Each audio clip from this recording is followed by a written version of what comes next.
Yes, people, we are back in the building. Hey, round one of the NBA playoffs has been lit. Like, if you have not been watching, you are missing out on a lot of good games. And I'm not even saying stay up till 6 o'clock in the morning. I can't lie. Last couple of weekends, I found myself asleep on the couch, missing the fourth quarter of certain games on the weekend. But you always have to make sure you're watching it back the day after so you can get your playoff fix. Man, like CM in the building once again for the big free show. Chino is about, yeah, I'm Chino. here, bro. Bro, Chino here to it. I'm not Chino. running from no smoke, bro. Like, like, let me tell you guys this, bro. Let's go. People expecting a rant. There's no rant coming. The Miami Heat didn't do what they were supposed to do. If you go back to when the Dame trade, just find my tweet from when the Dame trade happened. What I tweeted is, we're getting swept first round. It's just like 2020 all over. I knew this was going to happen. I don't really care about them. We're about to enjoy some good basketball. Not in the East, in the West. The East is dead. Like, it's absolute dead. You know what I'm saying? I mean, Nah, some good they're games though. like Some good games. Don't get me they're wrong. like you Some man good lost series. for Zingis. It doesn't matter now. I mean, it doesn't matter. Like the Larry, Terry Rozier trade, it's ridiculous because why I'm mad at that trade is not because of Scary Terry. Like, I'm not mad that we got Terry Rozier. I'm mad about the package. Mm, The package was what the Nets told Miami to give them and take Kyle Lowry. mm, Because the next didn't like, yes, like Kyrie had, Miami, Lakers, wherever else on his list, right? mm. And the Nets know why he wanted to go to the Lakers, and they were adamant, we're not sending you to the Lakers. So the It would have been. Nets It owner would have was been a like good to move though. Miami, they're That would have like, been. It okay, would have been good for them though if they exactly. traded. It would have been good. And bro said, just give us Kyle Lowry, a first round pick, and he's all yours.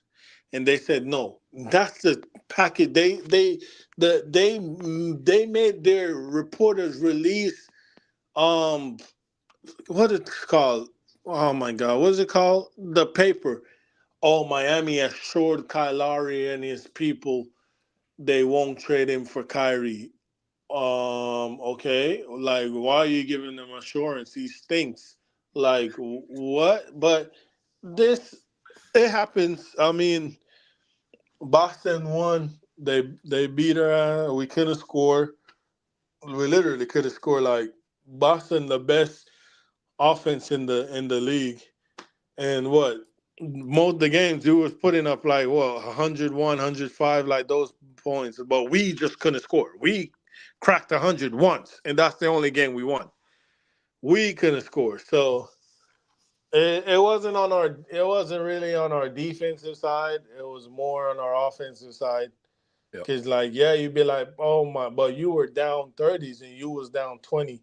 Yeah, cause they were going on run like 9-0, 10-0, 14-1, 14. Like you know what I'm saying?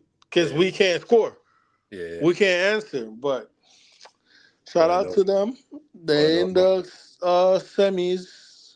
Probably gonna get the Cavs. And then they're gonna whoop the Cavs. And then I don't know who they're getting on the other side. Yeah. Cause There's a the little other bit. side stinks. It's a bit of a toss up. I can't lie, man. Chino had a little Big mini man rant thing. there, but big up Chino, man. Big up yourself, bro. Yeah.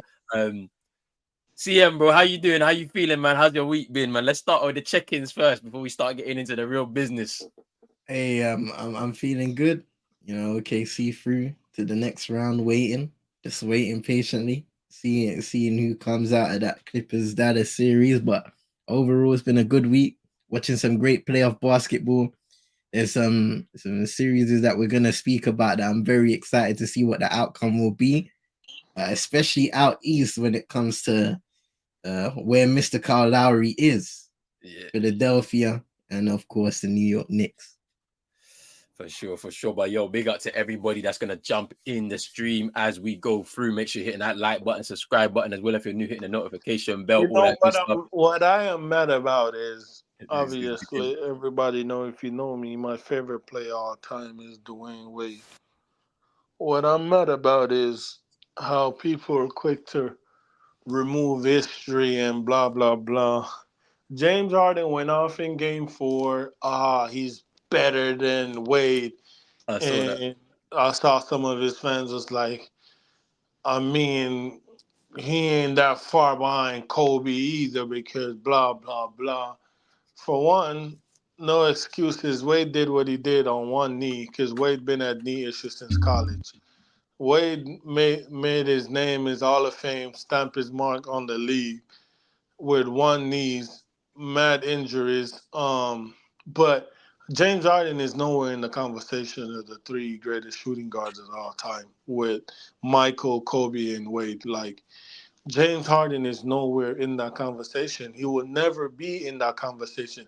Even if he gets one ring, he won't even be at the door. He has to stay a trillion billion miles away from the facility of those three because he stinks. This is what he does. And I tweeted it 3 days, well, 4 days now. After he did that game four, I said, y'all doing all the tweets right there. Y'all doing all of this, hyping him up and he's gonna the bed game five because that's what he does. And what he do, shit the bed game five because we've been watching the guy all his career. The guy is not a playoff riser. The guy is a fraud. Kobe Bryant told us already his play style would never win a championship because he's not that good. Okay, regular season you can do all of this, ging, ging, ging, ging, tween, hezzy, hezzy, hezzy, foul baiting and get your points. But in the playoff, they ain't calling them fouls for you. You got it. It needs kills. He said, "Oh, he when him and Giannis for the MVP. He said, "Oh, what he doesn't take skills, run and dunk the ball, blah blah. He got skill." You're right, James Harden. You're very skillful at foul baiting and drawing fouls. You're not skilled at playing the game of basketball like how Kobe Bryant was, oh Dwayne Wade was, Michael Jordan. They was getting buckets. They weren't trying to get you in foul trouble. Like they were trying to like you pump fake so the person can jump in you so you can go to the line. Wade and Kobe, they pump fake, you get you up, hit the shot, and go to the line for the 3 point play. That's how Wade made his money is 3 point. He didn't shoot the three well, but he shoot a lot of 3 point plays because he will do that. You're not skilling that aspect of the game, bro. So just stop it. And then your fan base. I realized this 3 years ago that your fan base is made up of kids, little kids, just like the Curry fan base. But Curry do have a couple adults on his side who are like my age. But your fan base is just kids because they like the little tween thing. And it's ridiculous, bro. Like, you're not that good. The Clippers are about to get hit. I mean, Dallas is about to whoop them. Luca probably, no disrespect, my boy CM, but Luca might end up back in the Western Conference Finals. I'm just saying. I mean, it's what I'm saying. The Clippers aren't ready. We thought they were. I've been told you, man. This. I told you, man. The beginning of the thing. You were Rolex said, "What's your prediction out west?" I said, "I trust the Clippers for the first 82 games of the season, but then I ain't trust them because I said Kawhi's gonna be injured or George is gonna be injured. Well, Kawhi's injured. And then I said Paul George don't show up in the playoff. What happened? Paul George haven't showed up. And James Harden is James Harden. Russell Westbrook want to fight everybody he sees. It's just a recipe of disaster out there. Nah, you Like, guys see that video of Hey, after the game where like he's looking for the ops in the crowd, yeah, yeah, and then and and then Kawhi zoning Kawhi's out, bro. just zoned, like He yeah, zoned, he malfunctioning, bro. Bro, like staring out, like man must not understand that feeling inside of Kawhi where he is burning right now, fam. Because like they forced him out there in what game was it? Game three or game two? he game was out two there for after they game won two. game Yeah. one. Yeah, Made Did, no game did he sense. play? You're Did he? already up 1-0. Why would you bring him in game two? Just let they I, him th- rest. I, forced him out there. So game two was what last week? Friday? Friday? I 23rd, think right? So yeah, when was that? Friday. Like, because I So remember yeah, watching them on Friday. Then he played and then came out the game. Then on Sunday they he played played the game game two and three. and three. Yeah, So he started on the Sunday too. I thought he Yo, was out. yeah. the two He game Mad. he played. Listen, the two game he played, they Crazy. lost. Crazy. The game he didn't play, they mhm, won, They which won, yeah. was game Game 4 4. and Yeah. game 1. Yeah, yeah. yeah, yeah. Anyway, hey, let's get into some of these comments first, and then we'll get See, into that's these, the thing these I would topics. rant about. Though, I'm not ranting about Miami losing, bro. Miami, Big at up to least we Moss. didn't get swept. Big up to Moss. He said Canadians owning. Who was laughing when Moss said SGA and Jamal Murray Actually, I am gonna MVP? go on a rant because you know what? I'm very frustrated because the East is so easy. It's so wide open right now, and all you had to do was offer that white stinking wannabe black mother son of a bitch Tyler Hero. That's all you had to do was get rid of him. Get rid of him. What? No, you make yourself believe you release report about you assure Tyler Hero he won't be traded for any player unless they're a top 75 player. What? Are we serious? Like Tyler Hero is not good. He will never be good, and we see this now. Look at him. He. To be You want honest, to he was be the bad. number one option. He What was bad. bro do? Bro, you know what, bro? He was bad. Let me Like go. now when Chino be talking about Tyler Hero, now I believe it because I've watched it now live in a playoff series. Yeah, I've against been our telling team. you, bro, but bro, you know No, what, you've been bro? saying this. You've been saying All this. my friends, bro, they You've been want saying to this. tell me I'm a hater, bro. They want to You say tell he's me I'm bad a hater. You're a hater, bro. I figured the guy, like I told them in the group chat, I figured him out after the Lakers series in the because finals. basically when you That's look at how long ago. Tyler Hero, yeah, and I think you know what. Let's just throw our thing. Seeing as Chino wanted to start there, let's just throw the order of the show where we need to go. Let's talk about like Celtics Miami series, and then we'll start moving around. When you look at Tyler Hero, right, he does not fit the Miami Heat culture, the way they play, right? So the way that they play, they're very physical. They keep their hands on you. They be jockeying you. They try and force you into actions, innit? He is not part of that. He plays the game by himself, essentially. He runs the offense by himself. He doesn't involve his teammates. He tries to shoot the free when the shot's not on. Like, he's not a part of that culture. He's Check not the willing to, chat. Check the chat. I can't say it out loud. yeah, basically. That's what He he is. basically he doesn't fit the rest of them guys like in that locker room. And so why nobody, because even the Celtics commentators, right? They were saying that like he's not a Miami guy. He doesn't fit with the organization. He must be Pat Riley's grandson. Like that's what them man have been saying, bro. Like, because he doesn't fit. Now I don't understand why they haven't traded him because I reckon there's value there in him. I think to be able to pick up something, there will have to be some. You'd have to give away some picks, but there's value there. But it's like this is what we were talking about last week. Miami's choice at this point now should be, you know what?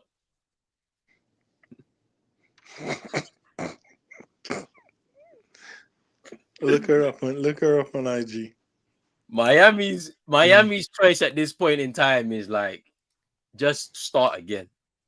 It's now what? How many years since Jimmy's been there? 6 years? 4, 5, 6 years? What is it? 5 years? At Wait, this wait. point, When did he originally move there? What, 9, 2019? 2019, 2020 Yeah. season. yeah, like it's 5 seasons now. At this point, like you brought him here to lead a group, and he's done as much as he can do without giving him much help, essentially. Now at this point, it's like, okay, we got to break it up, start again. You might have to go Jimmy away, Tyler Hero away, and it's Okay, sources, like Bam sources. Jovic. Yo, listen, sources Hey, told mate. me to check the group chat, and you will see why Pat Riley don't want to trade him.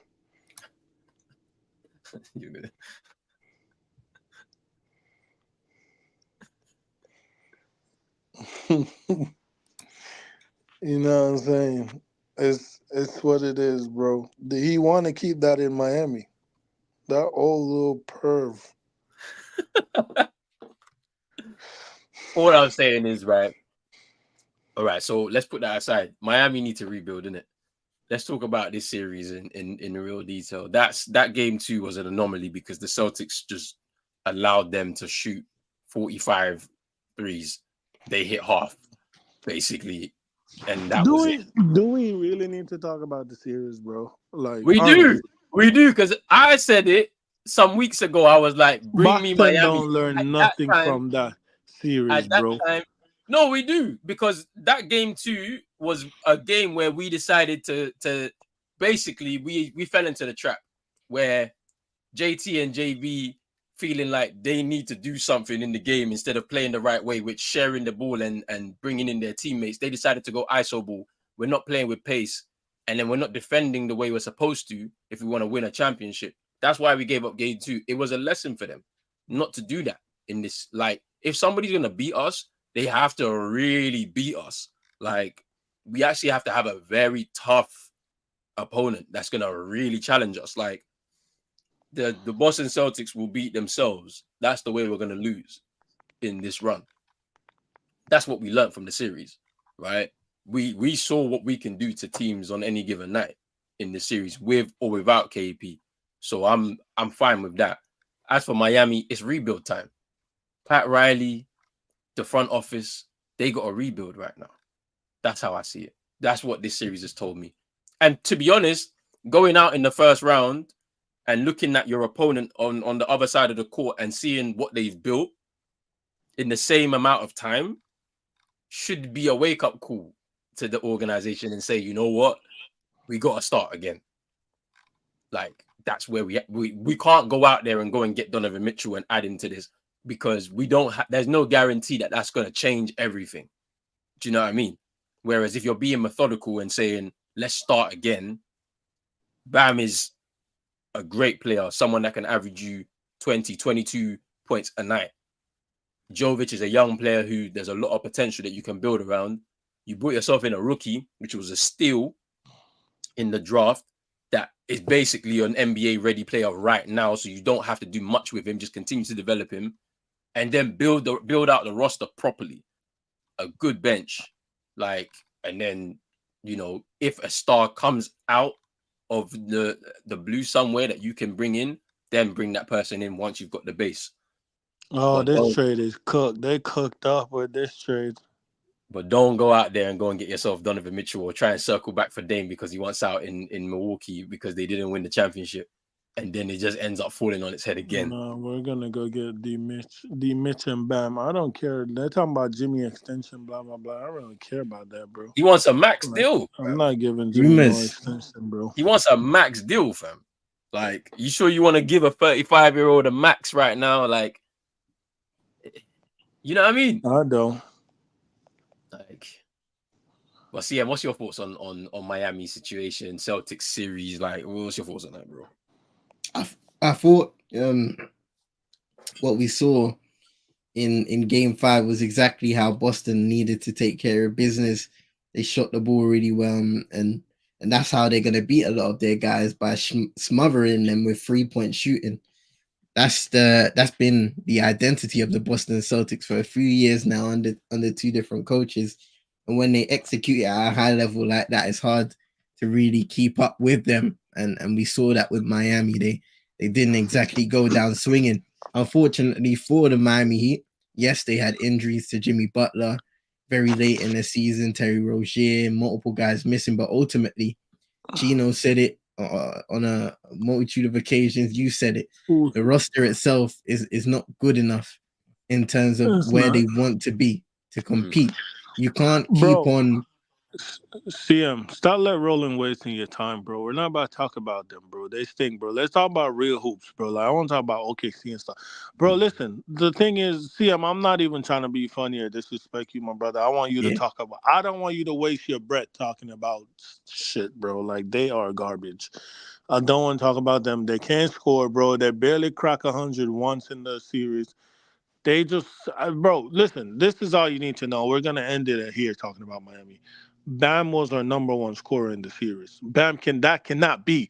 You Bro. need Bam 23 a night, but you also need a Mitchell giving you 30 a night, and a Jimmy had in his 28, his 30 a night, like in a series. You need those two also. Tyler Arrow, who's averaging 11 points for a series, like 17, something like that, bro. Like we can't have that. And that was that. Bam averaged 23 and 10 and 5 and blah blah blah.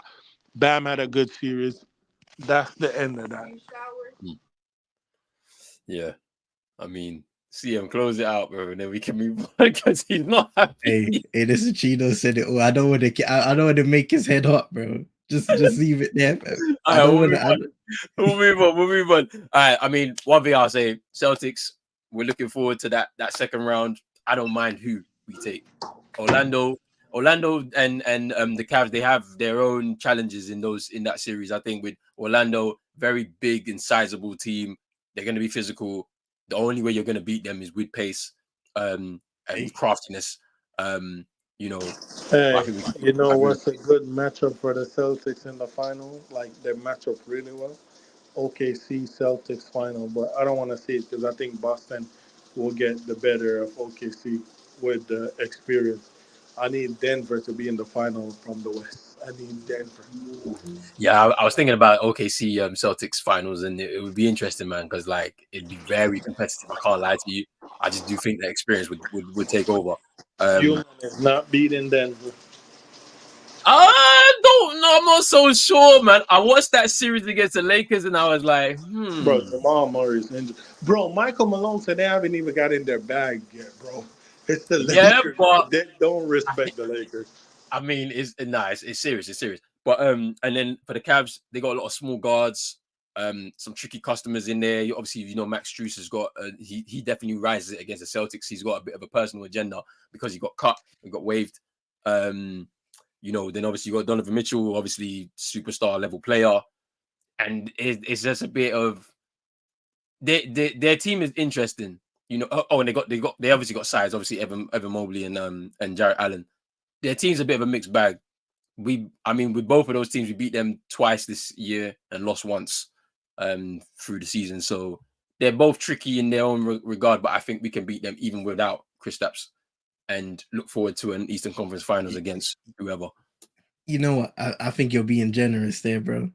You think I'm so? not convinced. I'm not convinced when it comes to Cleveland coming up against the Boston Celtics. Not at all. I think we'll beat them. I don't know. I don't know what it will be. I don't know if it will be a sweep. I don't know if we'll give them one. But I do think. You know what? I watched them as well in this thing, and like I'll watch them again. Are they playing tonight? No, they've been playing tomorrow. But Yeah, I think tomorrow. Yeah, tomorrow. I'll watch them in that game. They're not great offensively.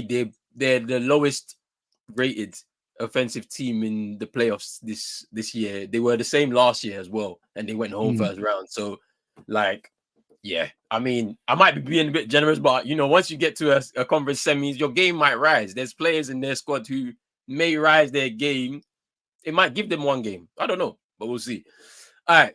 Let's all right. Comments. I don't want to leave these comments out, man. Yeah, Big up to man like Alfie says we want to jump on the street. We know, bro.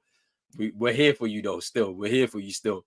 Like when you're ready, come back, man. Hopefully your Clippers get through that series. I don't know if it's possible with the way Luka went off last night, because now they're gonna have to close it out at home. Can you get a performance out of PG and Harden like you did last time?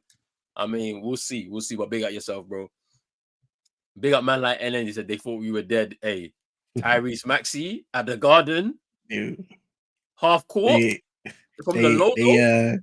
They've evened out the issues when it comes to refereeing decisions, because you see how the 2-minute report came out and said he traveled. Remember earlier in the series when he was fouled by Josh Hart and Mr. Brunson. Don't forget the pump fake timeout as well. They're even now. Yeah. They're even now. As they're smoking on those Miami flavors. Friday might be the last time PG, Russ, and Harden wear the Clippers jersey. Interesting. That's going to be interesting. I feel like there were some rumors about PG in terms of where he may go. They're talking about Orlando as a potential destination, which would be interesting. Going there as a vet you know, No, to PG is definitely a sixer though. Max about to get his or extension, Sixers, yeah, or the and Sixers. PG to the Sixers with Embiid and Maxi. Tobias Harris started there. He stinks, Yeah, brother. yeah, he might be going back to Detroit, Tobias Harris. To be honest Nah, with they ain't even paying him. They gonna pay Caleb, bro.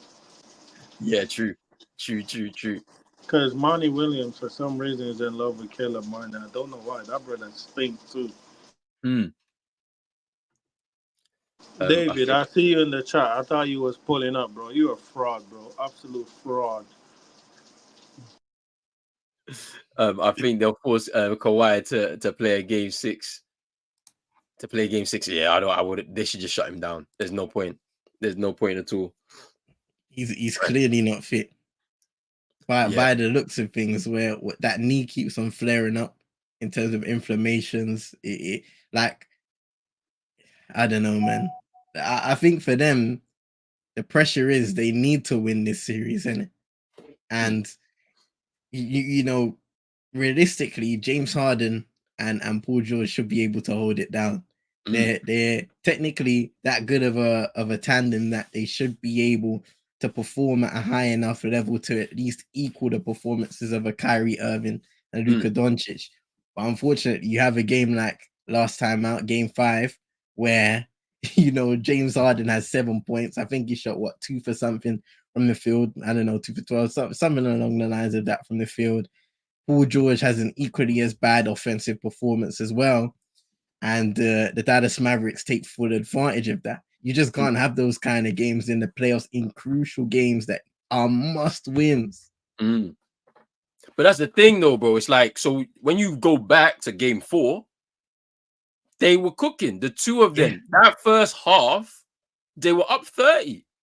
Mm-hmm. It was easy work for them. And then, you know, all of a sudden, Kyrie rises it and brings them, drags them back into the game. It's very close towards the end. And then they continue to step up. And obviously, there were some timely contributions. Obviously, Norman Powell comes off the bench. He hit a Yeah. couple of threes. Terrence Mann hit a couple himself, to be honest with you, despite doing his defensive work on Luka and limiting his game. I think ultimately just the lack of consistency from the likes of PG and Harden has Mm-hmm. really killed them in this series. When, to be honest with you, you look at that Dallas team, apart from Kyrie and Luka, Derek Lively, like him, Derek Jones Jr. has been, he's had timely shots and in the game, Yeah. timely contributions. Like, I don't think their squad is that good. Do you know what I'm saying? And it's like they're being carried by Luka and Kyrie's performances, where it's going to end up eventually hitting a wall when they find a team that's very consistent. Like, I think if Dallas go into a series with you guys, for example, in Mm. that second round, I think you can beat them. It's going to be tough, but I think you can beat them in that series through maybe 6 games potentially. Like, I think so, because their team's not that good. It's not that deep either. You just Do have to you know you have to guard Kyrie and guard Luca very well. one thing that I'll give a lot of credit to this Dallas roster is when you look at a lot of the guys that are contributing at a high level in this series, those are guys that are fighters. They play their role to the highest of levels when they need to be. Mm, I'm a fan of Maxi Kleber and what he's provided on this Dallas roster for quite a few years now in terms of his versatility defensively and his ability to shoot the ball. Derek Jones Jr., like you said, not just athletically, but also stretching the floor and coming up with some timely 3-point shots in crucial moments of games.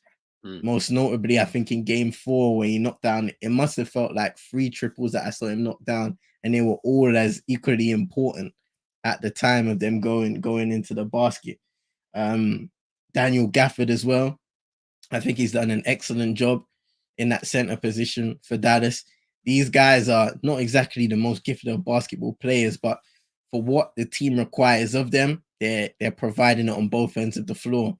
mm, Defensively, I think when Dallas turn it on, they can be one of the best teams in this conference mm, because you've got that backcourt that can explode at any mm, given moment. I don't think anybody can guard that backcourt consistently in a 7-game series.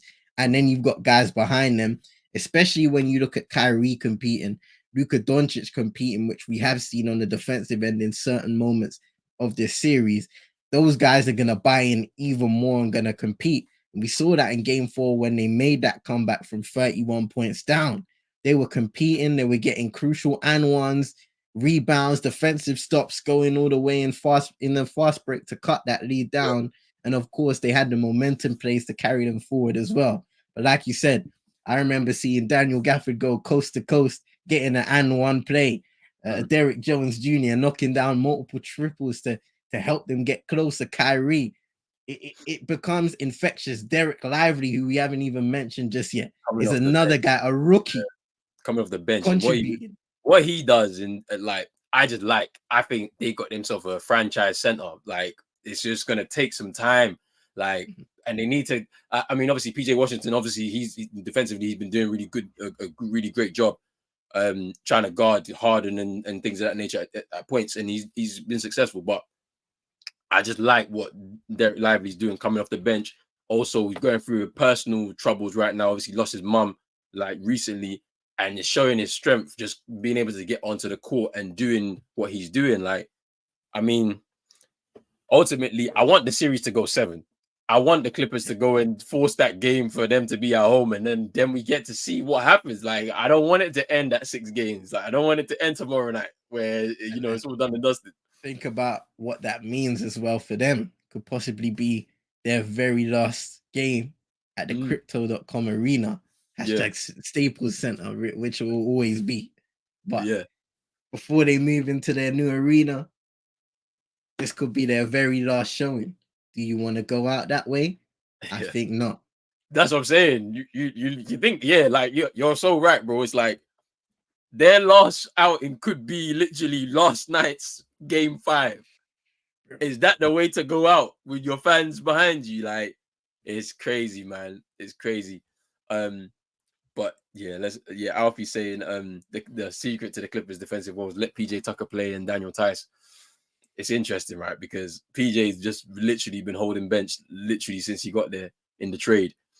Yeah. And I don't know at this point in his career how much how much defensive help he'll give to a Clippers side, even though he's very experienced at this point in his career. Same with Daniel. Bum ass nigga thought he was good because Poe made him look good. Don't hey wait, hold on. He won a championship with the Bucks though that season. What are we talking about? He was But good there. he didn't even look good in that series. To Only be thing he did was give Giannis a breather. He comes in to guard some people so Giannis could get a breather. He's trash. Daniel Tice as well. Playoff experience, not that great. He's moved around since he's left the Celtics, went to the Pacers and things like that. Mhm. Um, but yeah, it's pretty interesting. I think he went to Chicago as well, if I'm not mistaken, too, maybe. But yeah, so I mean, he's been moving around. I feel like they come in and help the team. I don't think that they would completely solve the defensive woes in my opinion. But you look at last night, PJ played a few minutes but made an impact. I mean, it's interesting. It's interesting to see what happens there. I mean, me, I want a game 7. I need the Clippers to force a game 7 in that elimination game tomorrow night. But we'll see what happens on that side of things. Um, but let's move on, man. Let's talk about OKC, bro, because sweeping the Pelicans, you know, one of 2 teams that have been able to get a sweep. What's your thoughts, bro? Like, just give us your thoughts, man, over the whole series and how proud of you are of your team to get through to the second round. Yeah, you know what? Going into it, I think I said the aim was to get out of the first round. Because the last few experiences, obviously, OKC haven't been able to do that in the previous regime, and I would say this is the very first proper playoff run you could say with the core moving forward in terms of the future, and I think we played extremely well defensively. I really feel like we found our identity, playoff identity, on the defensive end with everybody buying in, not just Lou Dort. You saw Jalen Williams, both Jalen Williams, by the way, Shea, Chet Holmgren. using his length, his versatility, his ability to move his feet, move his hips against bigger opposition. Jonas Valanciunas, multiple guys. There was a game where I think Trey Murphy, Herb Jones on three separate occasions tried to dunk on him, and all of them got blocked or at least altered to a certain extent. Just showing his tenacity and his want to compete in terms of rim protecting, but in perimeter defensive work as well was absolutely brilliant. The work that we did to get Brandon Ingram first and foremost uncomfortable, he was out of the series completely. I can't look back at any of these games, 4 games, and think Brandon Ingram had a good performance in any of them because he was in lockdown. And the only thing that really bewildered me about that is I think it was in game two, where we basically blew out the Pelicans. Towards the end, they were starting to kind of get Brandon Ingram in off-ball sets where they were allowing him to get to his mid-range spots, and he was knocking them down. Now, you could say OKC would have kind of put it down a couple notches in terms of the way they were playing, but still, I was confused in a way that they didn't continue that kind of rhythm to try and get Brandon Ingram into the game, because with the ball in his hands, like we were speaking about this last week, I don't think Brandon Ingram is that level of a playmaker to bring guys into the game and just get your Murphys, your Herb Jones and co into it and really give them performance to get their offense off at any moment of the game, which I feel like you need to do. Great players will always look to give confidence to the guys around them so that when their numbers are being called, they can answer it with flying colors. And that just wasn't the case for. I was really impressed with Trey Murphy, his ability to knock down tough shots, play defense on the other end. Herb Jones as well, big fan of him and his ability to play defense. He kind of went cold in many moments in the series, unfortunately from three especially. But his defensive tenacity and his ability to play on that end of the floor is really good. But I think they really miss Zion. The pressure that he puts on defense is just driving to the rim constantly, absolutely relentless. His ability, the speed in his second jump to get rebounds. When we think about OKC, it's their weakness to rebound the ball. And I feel like they really missed the Zion in that regard, a guy that can put pressure on defenses. And if he doesn't get one to go, especially in the second occasion, to reset and get second chance points, he's a good player for that. And I think at times Jonas Valanciunas took advantage of his size, but it wasn't on a consistent enough basis to really cause us problems. They were really looking for monster games from Brandon Ingram, CJ McCollum, and maybe some other guys to chip in, but that just didn't happen due to the suffocating defense we were playing on them. So all credit to Mark Dagnall and everybody on that OKC roster. They got a little hero's welcome and congratulations from the crowd as well in OKC, which was good to see. Even Josh Giddey, like he had games where he was shooting extremely efficiently. P. Diddy. Extremely efficiently from three, which you don't see usually from Josh Giddey. He's not a great 3-point shooter. We've known this from his career so far in Oklahoma City. So for him to do that, if he can continue doing that for this team, then that's going to be a added bonus, if anything, for the team, given the pressure that he can put on the floor, driving to the hoop and playmaking for other guys. Hey, Gino. What? Gino, What? what are you doing, bro? Just got out the shower. Where are you on? Why are you on mute? Why are you Oh on wait, hold up. Is that the water that was that? Is that the water we were hearing before? No Diddy, bro. When I said P. No, Giddy. No Diddy, bro. Why are you unmuting, bro? Oh, I didn't. I think when I put the phone down, when I stepped out, I put the phone down. And the phone, bro, I went to hoop this morning, bro, and then I came home and made breakfast, bro, and it's like 11 o'clock, the show start, Hawaii time, and I got done with the dishes and the show's already started, but I needed to shower, man.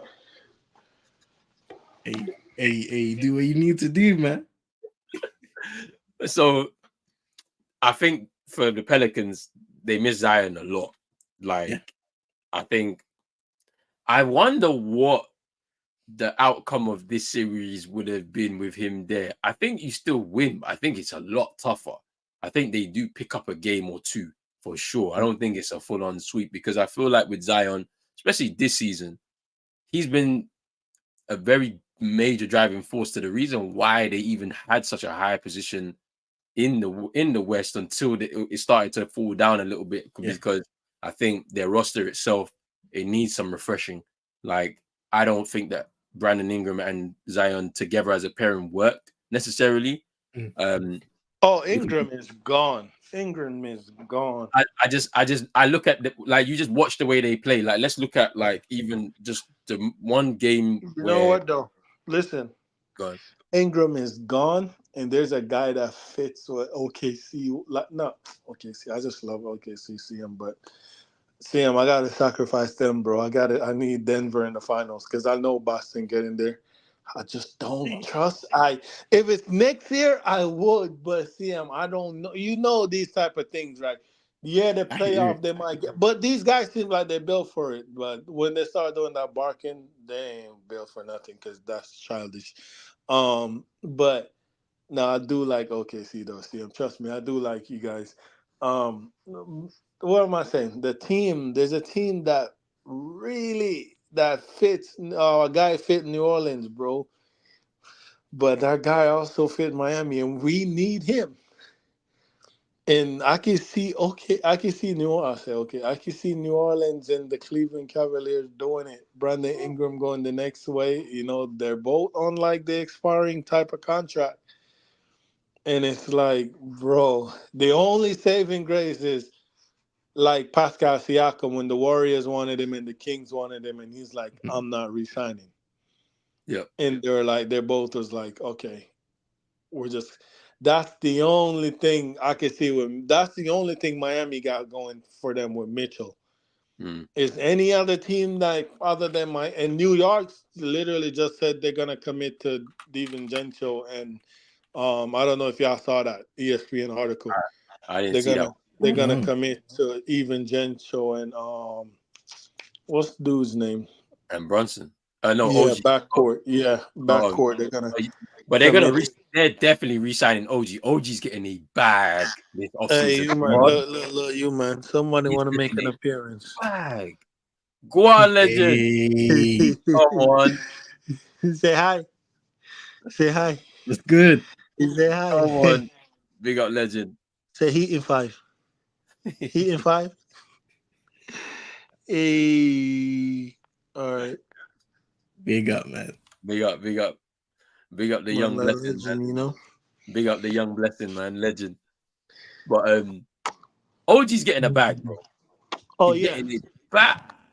Like Yeah. for real, for real. Listen, Because the impact he's made since going over to New York, yeah, it's serious. It's So they serious. pay. So they pay both of them, right? OG and Yeah, DiVincenzo. They ain't gonna have no yeah. money. They ain't getting Mitchell, yeah. And it's like, I wonder what's gonna happen though, right? With the Nets. They're in free for all. But they're stupid though, because I feel like they would do it. But if Mitchell Camp is smart and Mitchell is smart, he's gonna look at it like, no, I'm gonna be in the same situation I was. I Yeah, was in Cleveland. Like y'all don't have an Eric Spoelstra Nets, and y'all don't have a Bam Adebayo. So I'm just gonna be in the same situation I was in Cleveland. Like, yeah. no, I'm not doing that. I'm trying to win. It's time to win now. You see what I'm saying? But the I hear you. Nets are I hear stupid you. enough. We know this because obviously you got the two guys behind you out of their stupidity. So they would offer all the picks they have. Like the Nets shouldn't be selling none of the Suns picks that they got for KD. You Yeah, shouldn't be shouldn't. selling none of those. They shouldn't. Because Ishmael, he talked yesterday today or whatever. And brother, you sound crazy because I know you want to win, but you try to fastball the thing without really thinking. Like you was just like, "Oh, that's the best thing on the market. Give it to me." He wasn't building a squad. He shouldn't have got Bradley Beal. He should have built around Booker and KD. Hmm. It's one of those, man. It's kind of crazy, man. Because like their squad's kind of mad though, the Nets, yeah. Because it's like you've got Mikal Bridges, Cam Thomas, Cam Johnson, Lonnie Walker's there, Nick Claxton, Dorian Finney-Smith is still there, Dennis Smith Jr. Like there's some guys But I that thought Dennis Smith Jr. got a 1 year. is it him or is it because I think it's Lonnie Walker who's done. I think he's done. I don't know if it's Dennis. What's Dennis Smith though? How many years he got left? They both got 1 year, bro. I'm bringing both of them to the 305, bro, to help our bench unit. Real talent, bro. Yeah, Real so Dennis talent. Smith is an unrestricted free agent. That's crazy. Yeah, I'd bring if I was Miami, I would do it because you need a guard. And he's Bam friend, bro. Bam You gotta thought he was coming. You gotta get rid of the Patty Mills, bro. I saw that work. It was nasty yesterday. Nasty work. Get rid of him, bro. Yes. But yeah, because I mean they have a squad and they got a nice little roster there, man. I can't lie. If they was to make some But moves, that's what I'm saying, though. It's not a winning rock. It's a not nice winning. roster. It ain't But winning. the thing is, Mitchell go there. He doesn't. Hey, this is wild. Look. All right. So look, man said Claxton, Lonnie Walker, and Finney Smith are all free agents. Yeah. But they're saying Claxton might be. One is mad though. Like, because mind you, he would have been a tradable asset, yeah, if they really wanted to really like shore up their thing. Listen, when the KD trade happened, they should have been like, yeah, get him out of here because we got too many wings anyway. They're saying that what's the name? What's his name? OKC's looking on bringing Claxton and starting him next to Shet. So that would mean Shet shooting more threes because Claxton can't shoot. Shet shooting more threes and Shet being more able to roam, and we know whether he's long, but his small body frame, he can now play the 4 and go up against. It will help them a lot because Clarkson do grab board and he do play good defense. Like him and Shet in the paint will probably be like Mobley and Allen. He's an energy guy, bro. But better. Nick Claxton, energy guy. Like when I went to watch the Nets earlier on this year, like their team is they got some energy guys, high level energy guys, but they just don't have the star power in their squad at all to be able to really like destroy a team or something like that. Like they struggled a little bit towards the end in that game, but I think their organization is weird, man. They've just made a lot of bad decisions, man, over the last few years, and yeah, it's pretty bad. Legend pull up for 3, and he sinks it. Well, let's say big up to Super Nick. Big up to Super Nick. Thank you for coming in here. We appreciate it. You like that, huh? Saying a hi to baby legend, the blessing. Big up, sis. Big up, Super Nick. Much love. But then, all right, cool. Let's talk about the Knicks and the Sixers. Seeing as we're talking New York type of stuff, right? That series right now. That series should have been done. Woo! It's fire right now. We're gonna get 7. Roland. That series should have been done. Philly choked game 1 and the rest sold game 2. That series should have been done. And then the thing is, you know what's the scariest thing is? Embiid is not even healthy. Like knee wise, and the thing in his face, the thing that he has, Jeez, yep, bro, he's not even healthy. Bro, I'm telling Knicks fan, and they think it's because I'm a hate. Like they're like, you're a hater, you hate Nick, bro. No, I do, but it's just like Tyler Hero. I hate him, but he's also garbage. It might be overboard coming from me because I'm a hater. But Philly, if Embiid is healthy, they taking that series, bro. Bro, the thing is, Tobias Harris is earning what, 30-something million, and he's giving them nothing. He's giving them 8 points a game in the series. 8. Your starting wing is giving you 8 points a game. Bro, Kyle Lowry's giving them more with his foolery than Tobias Harris. Did you see the ending to that game that they lost? When he threw the free throw, he didn't even tell Maxey what he was doing. He took the first one and missed the second one, and then that was it. Time gone. Mad. For Tobias. years, Tobias Harris has underachieved from that one period with the Clippers, where as a team in the playoffs, I think it was in that series against Golden State where they had won that game. They had Pat Beard, they had Tobias Harris, all those guys, and they were heavy underdogs. A lot of guys made money and stayed in the league through that one series alone. The Yeah. grit that they played with, but Tobias Harris is just an example of a guy who got overpaid and hasn't really been able to produce at all for Philadelphia in his career there. Because they And it panicked matters because most. what you know what they did see him, they panicked because they were like Jimmy was like, you know what? You need to go in a direction. Jimmy and Embiid was on the same page. And they weren't really rocking with the other dude that's in the net now. And look, hindsight, look, Yeah. Jimmy and Embiid is like, we need the ball out of his hand and in Jimmy hand and me and Jimmy hand so we can work. Cause he ain't doing nothing with the ball. And what's the coach? Brett Favre or whatever his name is? Bret Hart. Wait, not Bret Hart. Brett, what is it? Brett Jones? What's his name again, fam? Hold on. I said Brett, Bret He Hart. chose he Brett. chose Brett Jones? he chose I don't Brett know. Favre. I said Brett Favre. Isn't that the quarterback? That's what I thought you was talking about. I was like, huh? Uh,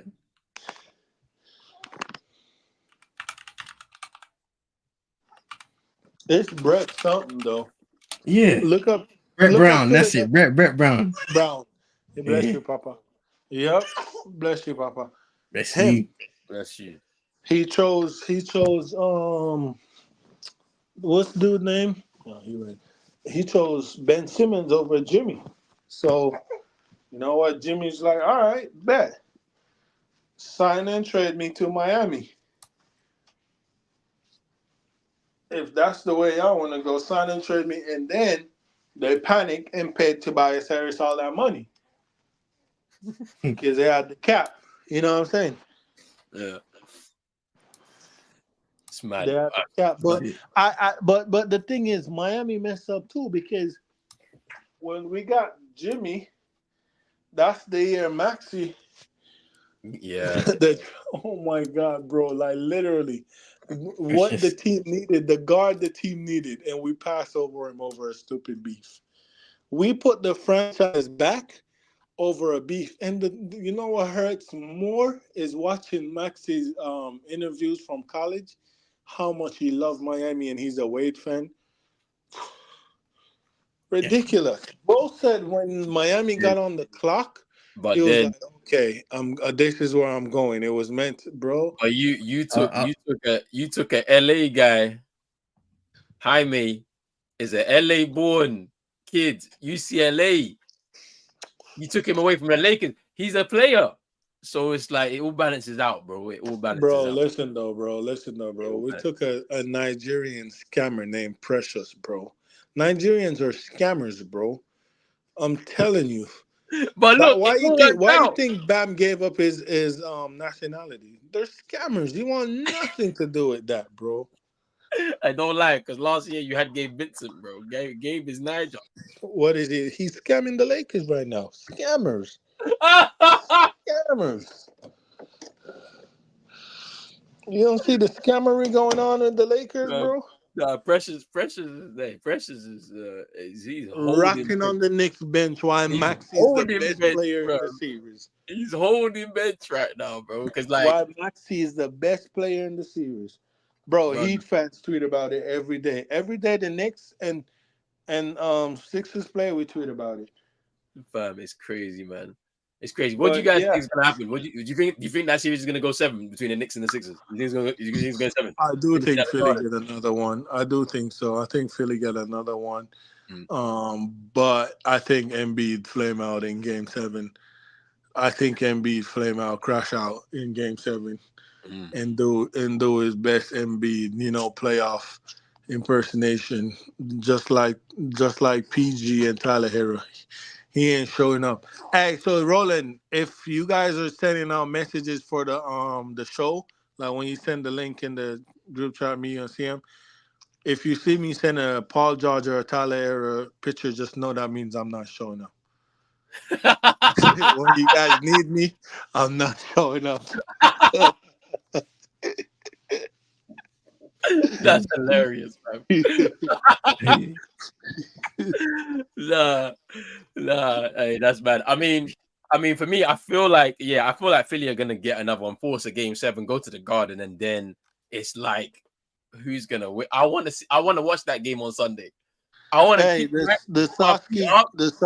listen, Roland, I'm reading the chat real quick. Sasuke Goner, I know he's a stud, bro. He killed Miami too because he did an interview with JJ Redick. He was like, "Yeah, every time I go up against this team, I'm going to put it on them." And we know it's Miami because every time he comes up against he's averaging 30 against Miami for his career.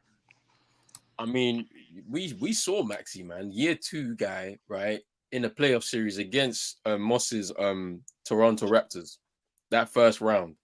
He's averaging 25 a game in that Oh, series. that's Moss.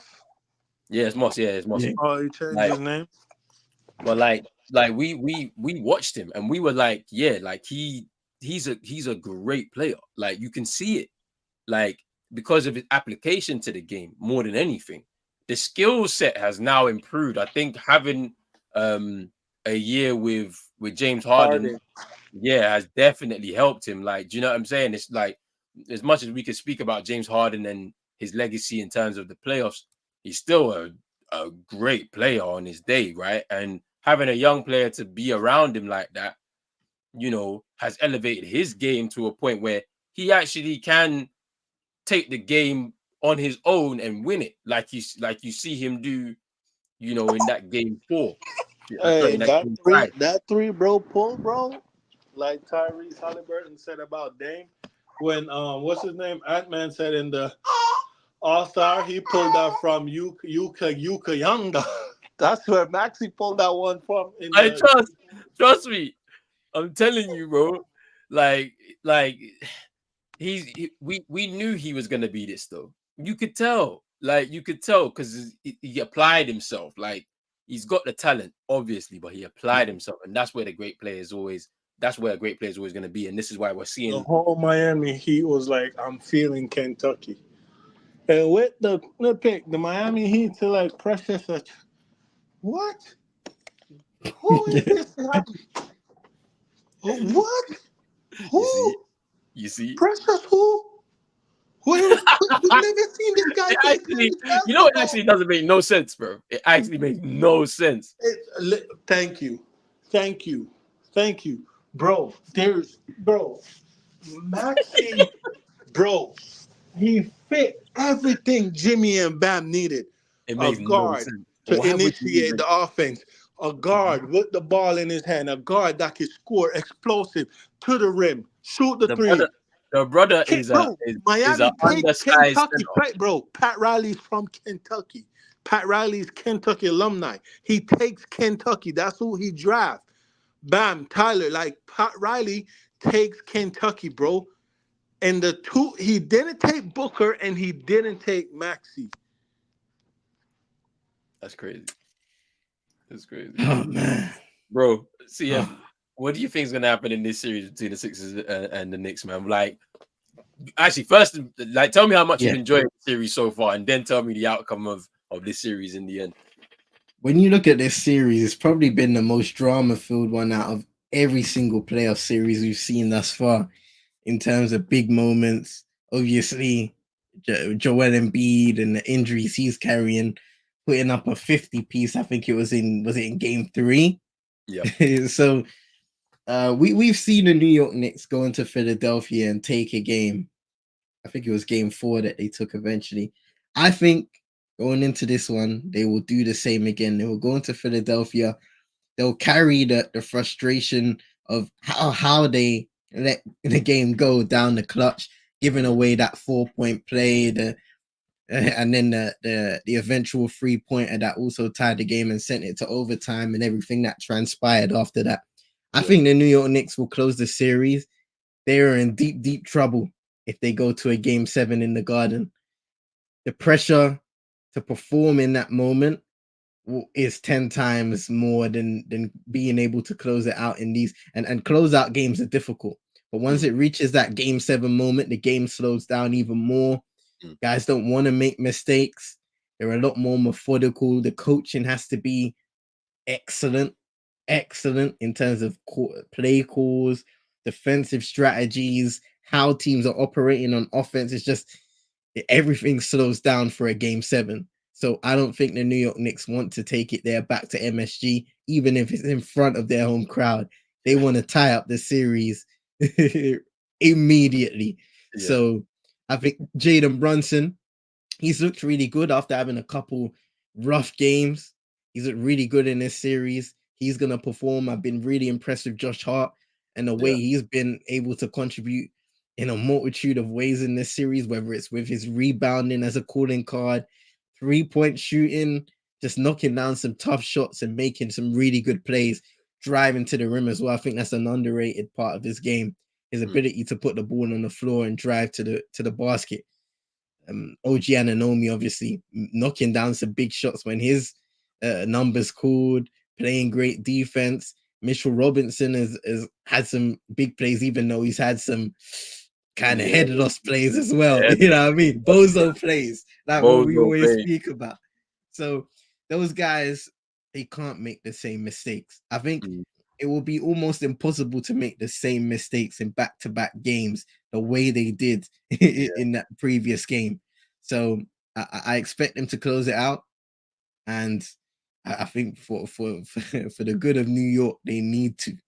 I would love to see a game 7, but they need to close it out. I want the Clips and the Mavs to go 7. I want this Knicks and Sixers to go 7 because those two have been the best series that we've watched so far, where both teams are near enough evenly matched to a certain degree. Yeah, and they're giving us that kind of series so far. Let's talk about Bucks and Pacers. Can I shout out one guy real quick? Actually, Miles McBride. Right, yeah. He has been stepping up in these playoffs, bro. Every time he shoots, it feels like every time I watch the guy shoot, he's knocking down a big time shot. And the crowd are behind him. You hear them shouting his name every time he shoots the ball in anticipation of him making it. I think he's another guy that has really stepped up. And we used to speak about guys missing, like Julius Randle. Next guy up mentality. That is a legit thing for this New York Knicks team, and we've seen it. I mean, just like they're just so ferocious on those offensive boards. Like they are grabbing everything. Like, and it's about setting pace as well when you do that, man. Like Josh Hart is not the biggest guy, but he's the best rebounder probably on the court out of everybody. So, you know, it's pretty interesting. That's why I'm really enjoying the series, because it's super competitive. You know, like defensively, both teams are locked in. And then offensively, they just let him fly from free, and it's just enjoyable to watch. I can't lie. Let's talk about Bucks and Pacers, man. The Bucks saving themselves. They get to fight another day. The game 6 is tonight in about half an hour or so. Dame returns. Giannis still out, but you know Dame is back. So it's going to be interesting. We're currently at 3-2, Pacers lead. Can they close it out tonight in front of their home crowd, or will we have another Chris Middleton moment? Will Bobby Portis come together with another 20 to 25 game, 20 to 25 point game? Look at Pat Bev. Pat Bev starts, right? Gets himself too small. Man gets himself 13 points, 12 assists, I think. But listen, though, they were asking him about Tyrese Halliburton, and Pat Bev was like, well, if you give me the ball for 30 minutes, I can get you 10 assists too. And he did it. No, he said that. He said that. Yeah, he did. Pat Bev nice, though. People will be just because he's someone that just kind of like got a role. He understood himself. Like he said, I'm gonna play a role when I get into the league. But he actually nice though. Like you watch the tapes, he can play. Like, but yeah, I mean it's interesting, right? Like the fact that they've been able to keep themselves in this series, having to juggle the fact that their best player has been injured and probably won't see some time on the court unless it's the second round. But this is the interesting thing. They brought in someone like Dame to be able to offset the need to really heavily rely on Giannis, where I think they were last year, right? And then when they got to the playoffs and Giannis was injured, the whole thing fell apart. But then at the same time, guys like Bobby Porter stepping up, guys like Chris Middleton, who has had a very torrid time with injuries and his form has been awful over the last year and a half, has stepped up massively in this playoff series. Brook Lopez, who I thought was kind of finished a little bit, has stepped up in the last couple of games to give themselves a chance to be back in this series. Like, and then obviously guys off the bench like Malik Beasley, you know, he was shooting lights out in the game as well. In the game 5. So I mean, I wonder what's gonna happen in this game 6. I think the Bucks have it in them after a bit of momentum to tie up the series and force a game 7. But at the same time, I like the Pacers at home.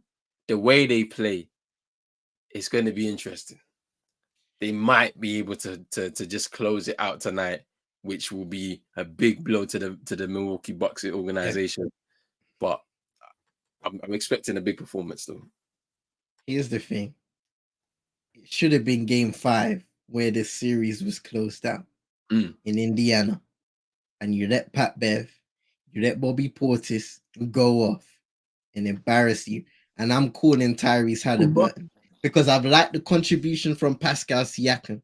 I've liked the contribution from Miles Turner. He's given you a couple of good games in this series. Got himself tied his playoff career high. I think it was game 2 or 3. Yeah. If I'm not mistaken.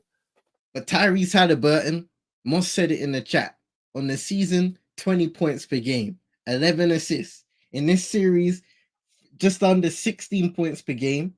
He's shooting a lot more inefficiently from downtown, 31, almost 32%, where he was a 36 or point something percent shooter in the regular season. 14 turnovers, even though he's averaging around 10 assists from the postseason, he needs to be better. He is the main guy for that Indiana team. The one guy that I've seen step up from the very beginning was Pascal Siakam. Even when they weren't winning games, he was trying to keep them in and around the game, those proceedings. And they've been able to put themselves in a really good position where they're up on the Bucks, or 3-1 up. Now it's 3-2. The worst thing you can do, we was kind of speaking about it with New York, but these guys are at home. You don't want to take it to a game 7 now, where you're back in the Bucks hometown. They're gonna have their crowd rolling. You possibly have Giannis back for that game if Dame is able to go off.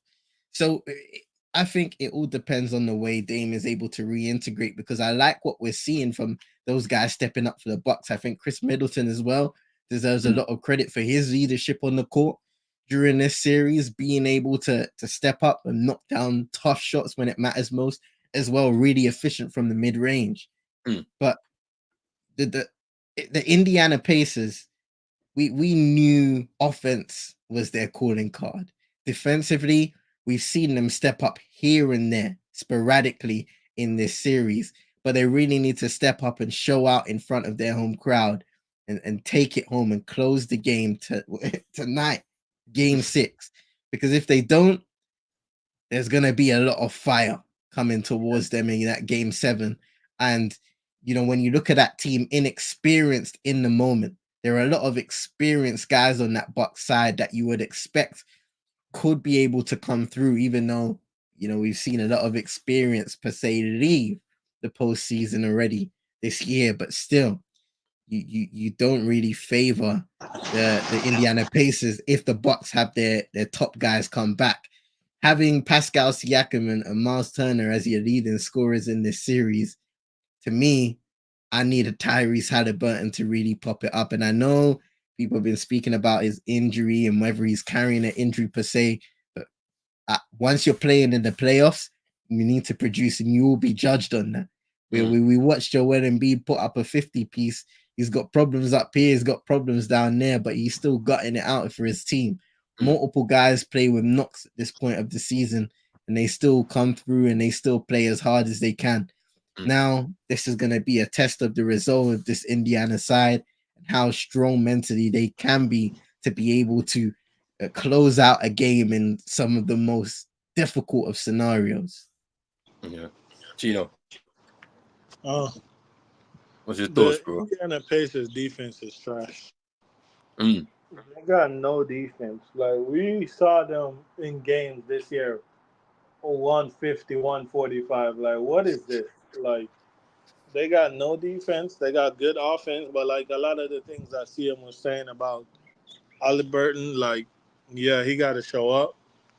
But also, the Indiana Pacers should be happy that Bobby Portis is an idiot because if you didn't get ejected in Game 4, Yeah, now you're looking at, you know what I'm saying? yeah, Now it's the other way around. It's the what tonight's what Game 6. You know what I'm yeah. saying? Bucks are closing The out. Bucks would Right. have probably have Game 4 and 5. The Bucks would Yeah, have been up what 3-2. yeah. They be closing out tonight. Yeah, instead of forcing the So game. they should be happy that Bobby Portis is an idiot and he does dumb stuff because the guy can play. Bobby can play when he ready to play. Yeah. Like that's a good role player. Like when Giannis is out, I'm not gonna lie. When Giannis, I hate Bug Guy. That's what I call him. I hate Bug Guy because I don't like him either. I can't lie. I hate the guy, bro. Like, and not I don't like him. I hate the guy. But the thing is, if Miami somehow be like, well, okay, we want Bobby Portis, then that's the guy you'd be like, all right, that's fine. But when against him, no. I can't stand the guy on like it's like Draymond. A lot of people's like, I hate Draymond, but on your team, he'll be like, yeah, that guy he makes it's winning plays. You see that when it's against you, you're like, nah, that's not basketball, but you'll be like, he's just making winning plays. But Bobby can play. He can play. He can play when he's not being an idiot. He can shoot from the corners. Um, he can Post, post up. post up. Yeah. He posts up. He can spin. You know what I'm saying? He hustle for a rebound. He competes. He's a competitor, and he's funny. He's kind of funny because he said when they're like, They're front "Oh, we're runners. gonna trade you for Grant Williams," I was like, "What?" Respectfully, like Grant's my guy, but you're not trading me for no Grant Williams. That That's, was funny, but that's hilarious. yeah, I do think the Pacers forced a Game 7, not Pacers. Bucks forced a Game 7. I hope what's his name? What's his name? Rivers. What's his first name? Glenn. Doc I Glenn, hope Rivers, yeah. Glenn. Glenn. I hope We do Glenn, yeah. yeah, I hope Glenn Rivers don't trying to have Dame do too much because Dame is not good. Okay, people, relax. Dame is one of my guys in the league. Not he's not good at basketball. His body's not good right now. He's not 100%. He's not gonna be able to do the things he needs, especially a calf injury. Dame need his legs to shoot from deep. Mm, It's not gonna be the to be able to do. As soon as you start seeing him start slowing down, use him as a decoy in the corner. Because at the mm, end of the day, it's shoot or shoot. So Dame in the corner, just don't have him on the ball trying to do too much. Just use him as a decoy. You know what I'm saying? Because I don't think his body is good right now. Because you don't just miraculously heal from an Achilles calf injury mm. like that. Mhm. Like Giannis is showing you. Like Giannis tried to do it, and that's why he's out now. That's you Now, remember. now, yeah, Remember this injury yeah, happened before, yeah. and Before, he yeah, tried to force himself back. yeah. This was like That's the same maybe thing they're gonna do with Dame. 10 games towards the end of the season or something, 15 games Mm-hmm. before the injury. Then he had a game off, came back the next game, then like had a couple of games, then was down. He was down again, and it was done. Yep. So you know what I'm saying? Like I'm saying though, just don't do that. Just don't try to force it. Like, yeah, when you put the hot gel and the X-ray machine, not an X-ray machine, people that you can see babies with. There's a machine that's like it's heated on you put it on What, tissues and what the it's like MRI? it's heat up. Yeah, it's no, it's called they call it X-ray machine, Oh, but it heats up. It heats up Mhm. on your tissues and mm, it helps you. You know what I'm saying? Repair tissues. That it feel good. But then when you go play and the things start, your body start cooling down, the tissues start, they gonna start feeling it. So, Mm. but with that being said, I do think the Bucks fear. We haven't even mentioned Chris Middleton, bro. I don't think none of you guys did. We Yeah, haven't, bro. We I thought, spoke bro, about like we briefly. was like, yeah, bro, I is was, that, bro? That's a playoff riser. He raises it in the yeah, playoff. yeah, Like I'm just happy that it's game, real. that one he hit to tie, bro. That was 'Cause deep. I'm I just was happy it Oh, hyped. wasn't against You my know how bro. team, hyped I bro. was on Friday when he hit that Yeah, shot. You know how hyped I was. I was hyped. I bro. was like, He yo, hit one against us when we got swept. he Remember hit one against us. You forget that one too. From the same spot on the court, bro. the same spot. Yeah, Take, bruv. He's a guy, man. Like, I'm glad to see him back at it though, man, because he's had a very horrible time with injuries, man. Chris Middleton. Mhm. Like, and you're looking Yeah, at him and you're thinking to yourself, is this it for him? Because, like, and to be honest with you, okay. now if they was to get through this series, it's because of him. He's the one that saved them in a couple of games at least. And then you're looking back at the decision that they made to Yo, am re-sign I him. good, CM? Because you're moving, but Roland's not. oh yeah, yeah, you're good. I Oh, see now he's Roden moving. moving. Now he's moving, but he froze Hey, before earlier. oh, yeah, you're He's good. moving now. I'm here, man. I'm here. I'm here. But yeah, man. I mean, the decision for them to re-sign Chris Middleton now looks a good decision when, if especially if they get through But this series. they should have let that big bird go to Yes, Houston though and pick up a yes, different yes. center, or even went I'm with there. Bobby, I'm or there with you. even went with Bobby. I'm there with you. Brooke Lopez has been trash this season. There was a game. Garbage. Oh, in this series, he had one rebound in one game. One. You're 7 foot.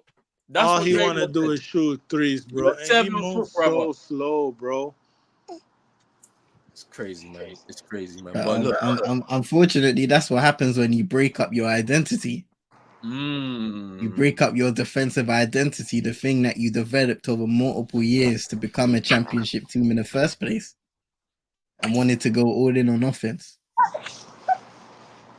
it's crazy, man. It's crazy. But look, I'm hoping for a game 7. I will force it because we need more hoops in this first round. You know what I'm saying? We need Come more. on. So force it.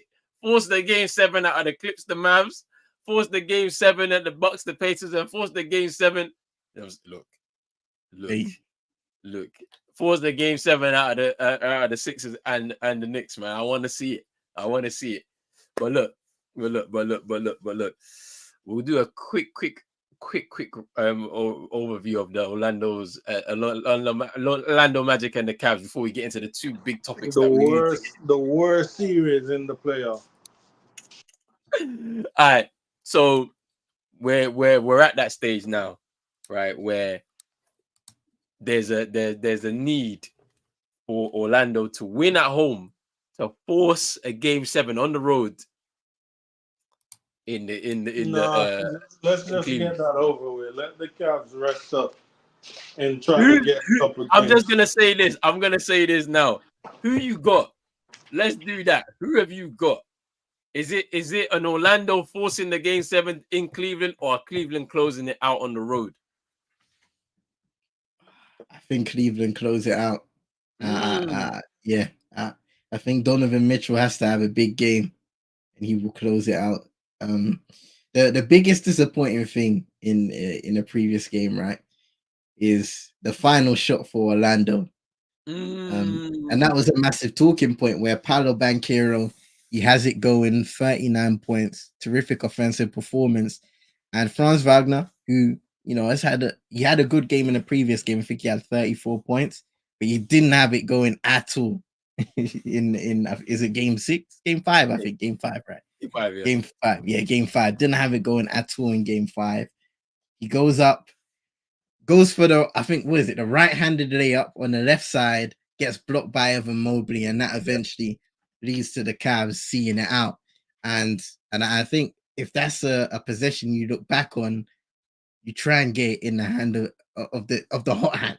Try Yeah. and get it in the hands of Paolo Banchero. Unfortunately, that doesn't happen, and that allows the Cavs to take a 3-2 series lead, where I felt like Orlando had the momentum for a little bit. they had that little momentum shift where they were able to get that game, I believe, in game 3. That's where the tide started to turn for them, and they Yeah, could have got 3 straight victories easily. yeah. And the Cavs, where would they have been after that?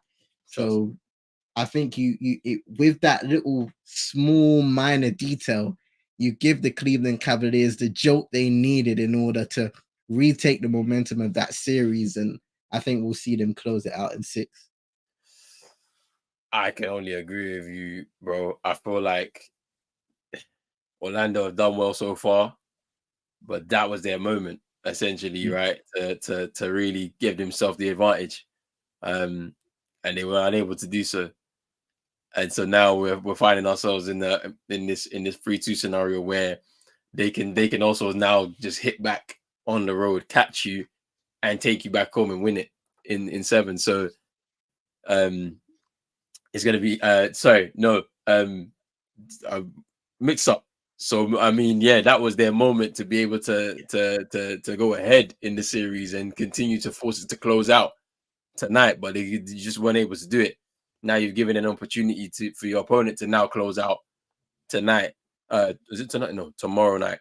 Um, and yeah, that's an interesting scenario. I don't know what's gonna happen, but I'm giving it to the Cavs though.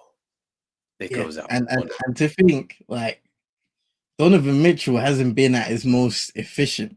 He's not been. Game 1, I think He's he not had been. a really good game 1, Mm, 30 points, and after that, 9 for 22 shooting, 6 for 16, 5 for 14, 9 of 23 in game 5. You expect him to explode so again at I least guess. one more time in this series. Yeah, I think when the chips are down and like there's questions on you, I think that's gonna happen. To be honest with you, Mhm. but we'll leave it right there, man. All right, 2 big topics before we close out the show. The Suns swept Ooh. by the Timberwolves. Anthony Edwards putting in an absolute monster performance in that game 4. You saw the way he was talking to KD throughout the series. They're talking about passing the torch. He took the torch. MJ's son, all of that stuff. KD's legacy being affected by this because now the talk is Golden State. You can't win without Steph. It's something that's always been spoken about. But then he leaves, goes to Brooklyn, doesn't work out. Leaves again, goes to Phoenix. They bring in Bradley Beal alongside Devin Booker and himself, the new big 3. They've traded away everything. They don't have anything until 2030. They have nothing, no assets, and they get swept in those Hmm. 4 games by the Timberwolves. Does this whole scenario affect KD's legacy at this point? And first and foremost, shout out to the Timberwolves, in it. Had a wonderful series. Anthony Edwards, Carl Anthony Towns, Rudy Gobert, Jaden McDaniels. Not just his defense, but he had a signature 25-point game as well. Nikhil Alexander Walker, Naz Reid, all Mm, of those guys who contributed to winning, and their defense was the most impressive thing. Seeing from that young, a good mix of a young, experienced core with Mike Conley in there as well. mm.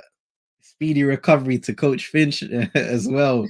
He got his little patella injury, a That little was collision with Mike Conley. that So was crazy. yeah, and he's gonna have to have surgery. But over to Phoenix in it, because I know we kind of saw the comments, the exit interviews from James Jones, Matt Ishbia, James Jones in particular, talking about no team has maximized Kevin Durant's skill set just yet, and we are confident we will be the team to do that. In Golden State, 2 championships, 2 finals MVPs. In Oklahoma City, MVP, arguably the best Kevin Durant we have seen to this date Mm, in OKC. In Golden State, it was a cheat code. In Brooklyn, he was pretty good when he was on the court. Almost went far. I know we always speak about that toe, but he had a good moment with that Brooklyn team, especially with the three of them were playing together, Kyrie Harden and KD. But we moved past all of that because ultimately it didn't work out. It didn't, and it isn't working out right here in Phoenix. We've spoken about the decision to bring in Bradley Beal to make that splash to bring in a third star with the questionable contract of not having a no trade clause. You lack flexibility in that regard. mm, Obviously, the money itself and the commitments that are being made to all three of those guys alone, which takes up a lot of the cap space as is, which limited their ability to create a team rich in depth and mm, quality depth. Is that when you look all around the West, the Timberwolves, the Denver Nuggets, the Oklahoma City, those teams have depth. The Phoenix Suns, they never had it in the regular season, and they definitely didn't have it here in the playoffs, unfortunately. In terms of Kevin Durant, he's a phenomenal player. We always regard him as one of those top players in the NBA, one of the best scorers of this generation, arguably one of the best scorers of all time, with his skill set being 7 foot, the way he moves around the court, the efficiency that he's able to shoot at for the majority of his career. What he has done is brilliant. And ultimately, he's a two-time champion. He's a two-time finals MVP. He's a league MVP. So those are things you can't take away from him. Now, unfortunately, people will always look back at that move to go to Golden State and quote unquote call it the weakest move that a star has made in NBA history. I'm sure a lot of people, including KD, will question that. mm, But what he did in Golden State in those years was phenomenal with Steph and Clay and Draymond and Co. What he did in OKC was phenomenal because that was a young franchise moving over from the Seattle Supersonics. Him, Russell Westbrook, James Harden, and those guys, they really rose the stocks of OKC at the time mm, by making those 2012 finals. Obviously, losing out eventually, but they rose the stocks of that franchise that were trying to, make a rise in the city and become almost popular in that market. So credit to what he's done in those moments. Brooklyn, you're coming off a major injury. You form a absolutely super team with three of the best offensive players of this generation. And again, those issues of chemistry and fitness come your way. And it's mm, even worse in this case when it comes to Phoenix because you have a team that lacks the contributions that when you look at the previous Phoenix team of Chris Paul, Devin Booker, Johnson, Mikael Bridges, mm, all of those guys, like they had depth. They have mm. guys that could come off the bench that were starting. They were a proper team, and you never looked at this Phoenix team as a team. You just saw the three guys in Devin Booker, Bradley Beal, and Kevin Durant, and said, "Okay, those guys are going to win us the game." But they were Yeah. barely on the court together in the regular season. So how do you expect them to have the chemistry, the on-court chemistry with the rest of those guys come playoff time? Considering the fact that defensively they're also a questionable team, will they be able to buy in that regard? You can't just win playoff games on offense alone. We've seen that, and it's been proved. So ultimately, Kevin Durant's legacy is a complicated one. I don't think people will look back at him and say he was a bad player per se. I think he's one of the best scorers of this generation, one of Mhm. the greatest players of this generation, possibly one One of of the the greatest greatest players of Twitter all fingers time. of this generation. For sure.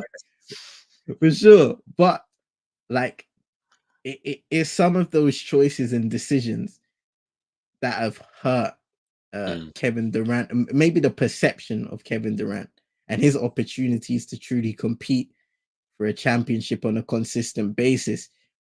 But we can also put circumstance and context to that. For Golden State, the whole reason that relationship started to break down is because he felt underappreciated. And for us, and in the public eye, that maybe stemmed from the Draymond Green incident. yeah. Um, you know, and Brooklyn, in Brooklyn Brooklyn, was a mess. yeah, Like we know that dumpster fire. we know that organization's a mess. They both wanted out. Yeah. Well, So, all three of them wanted out, and they yeah. all got their moves. So when we put context to those last two moves, then you can understand why they happen. It's just what has happened at those franchises in the moment. A lot of people said that KD had a lot of power in Brooklyn to bring Mm. in guys like DeAndre Jordan, who is he really a key contributor in a championship team in these last few years? Not really. He's a guy that comes off the bench. He's an experienced guy. And then in Phoenix, again, I put those decision makings to Matt Ishbia. You want to Yeah. make a big splash.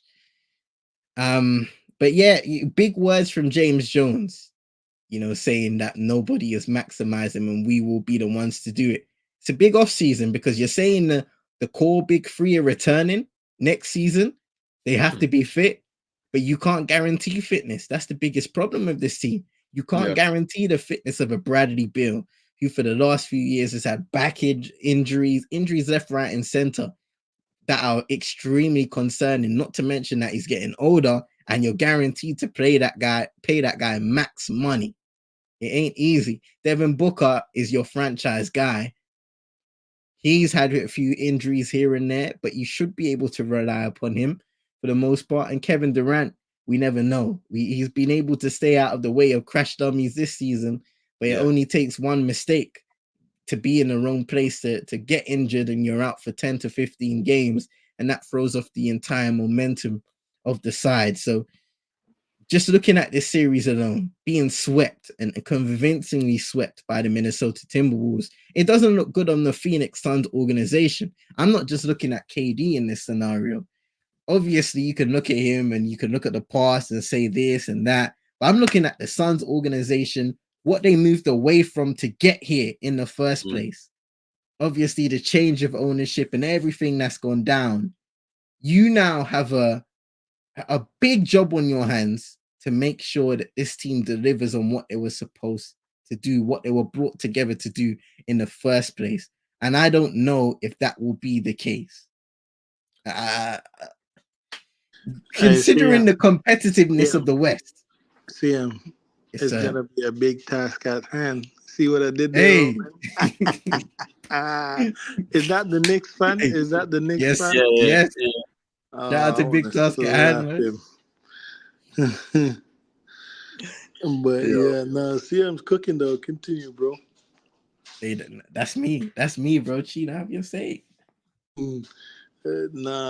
I hear you. I hear, bro. Honestly, I don't know where they go because they need the Bradley Beal thing is so bad. Yeah. Because he's owed Mm. 52 million, like he's owed 50 million over the next 50 million plus over Yeah. the next 3 years. Like 50 this the next season, 50 something the next season, 50 something the next season. Like, and Booker's not a point guard. He's not a point guard. It's one ball. They're three scorers. They're all scorers. None of them is like Kawhi or better on defense. Mm. They're all below that, like defensively. Like they're all below that. We've seen it. Ant Man cooked all three of them. Like Ant Man absolutely cooked all three of them. Hmm. You know what it is? You know what it is though. The Bradley Beal idea. It's the friend thing. The Bradley Beal agent is the son's owner's dad.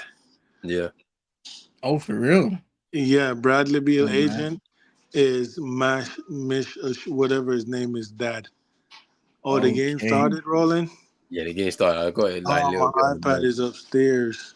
Dame is cooking right now from free. Oh, Oh, he let looks me good. tune He in. looks good though. Yeah. Yeah. He looks I like need he's to all right. look. He looks I like need he's all to right. look at my iPad.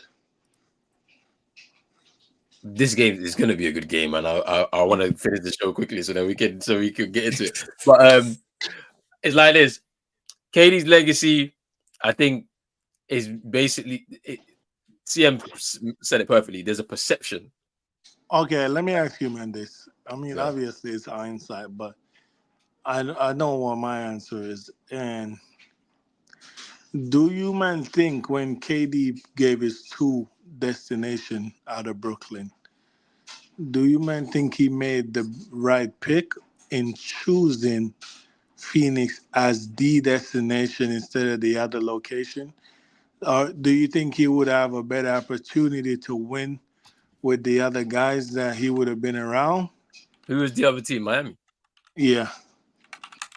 100. I think he would have definitely had a better chance in Miami than with Phoenix because you know what we're talking about. When he went there, you take away two guys who are going to be very good for your team in terms of coming off the bench, the Cam Johnson and Mikal Bridges.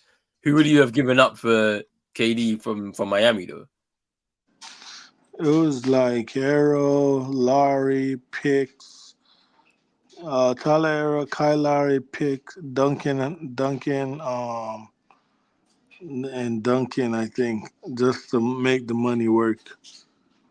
I think it would have been all right though because you still have uh you still at that time you Gabe, still had Gabe Gabe, would have been here. It was last yeah, season, so Gabe would yeah. have been You here. still had Gabe Struz would have still been there. in there, yeah. And then, you know what I'm saying, we would have picked up what we picked up off the bum market, the flea market that we be shopping on. Yeah. And bringing all these bums, bro. If they bring in some more bums around Thank you, Bam bro. this season, bro, oh, it's about to be different. Yeah, Hey, Uh I think he hey, would have had a better opportunity at winning something with Miami than that Phoenix team that he kind of walked into. Even though, because I mean, their path was a bit mad. Clippers first round, Denver second round, like you know what I mean. It's just a bit mad. So and then, yeah, think about it, right? That season where KD's on the Suns team last year, mm, they still have DeAndre Ayton, who was a tradable asset. mm, They had CP, whether you want to say he wasn't at the level anymore is another thing, but he had been a key contributor on that team campaign. Josh Okogie, Torrey Craig, Mikael Bridges uh, went away, obviously, in the trade with KD and those guys. So they had a few guys who they could have been a part of trades yeah, to strengthen the team without committing to a massive 50 plus million contract that you cannot trade away no yeah, matter what. And he has a player option. yeah. Yeah, it's crazy. Like, because they could have said, all right, we go get ourselves a point guard and then really fill this squad with like certified role players. Keep KD, keep Booker in that position, and let them figure it out between them two in terms of scoring. Get the facilitator in between the two of them, and then have certified role players. Get yourself a center. Like if you're gonna get rid of you know, Aiton, I would have went for Miles Turner or something like, and just Mhm. like something like that. Like however you could have made it work. Like you try and make it work. But yeah, I think the decisions that KD's made has definitely affected his legacy in it. Like, and unfortunately, he's kind of stuck where he's at unless he decides to ask out, which also is not a possible. It's not out of the realm of possibility for me. Like he could ask out because he's one of them kind of people. He just does what he wants. All right, last topic, man. The Lakers. They're in Cancun right now after going out at the hands of the Denver Nuggets. Those games were very entertaining, by the way. Close games. Lakers up by 20 every single time, and the lead gets cut down. Jamal Murray with another game winner in that game five, chop down their lead. Crucial moments, fine margins, which led to the Lakers ultimately losing 4 games out of 5. Now, let's talk specifically about the LeBron era. Is it over in LA for LeBron, and how would you grade it? Because this is what LeBron's 6th year or 5th year in the Lakers. I think 6th year. Since 2018. Since 2018. 2018. So since 2018, they have won a championship. I believe missed the playoffs twice. gone out of the first round and gone out of the Western Conference Finals, and then another first round exit. How Ah, can you? What would you grade LeBron's time at the Lakers? Now we all know what the issues surrounding his time there has been, mainly due to roster construction. It's fallen off a cliff. Rob Pelinka has made some good decisions in terms of facilitating a championship around LeBron's, centered around LeBron's presence and talent.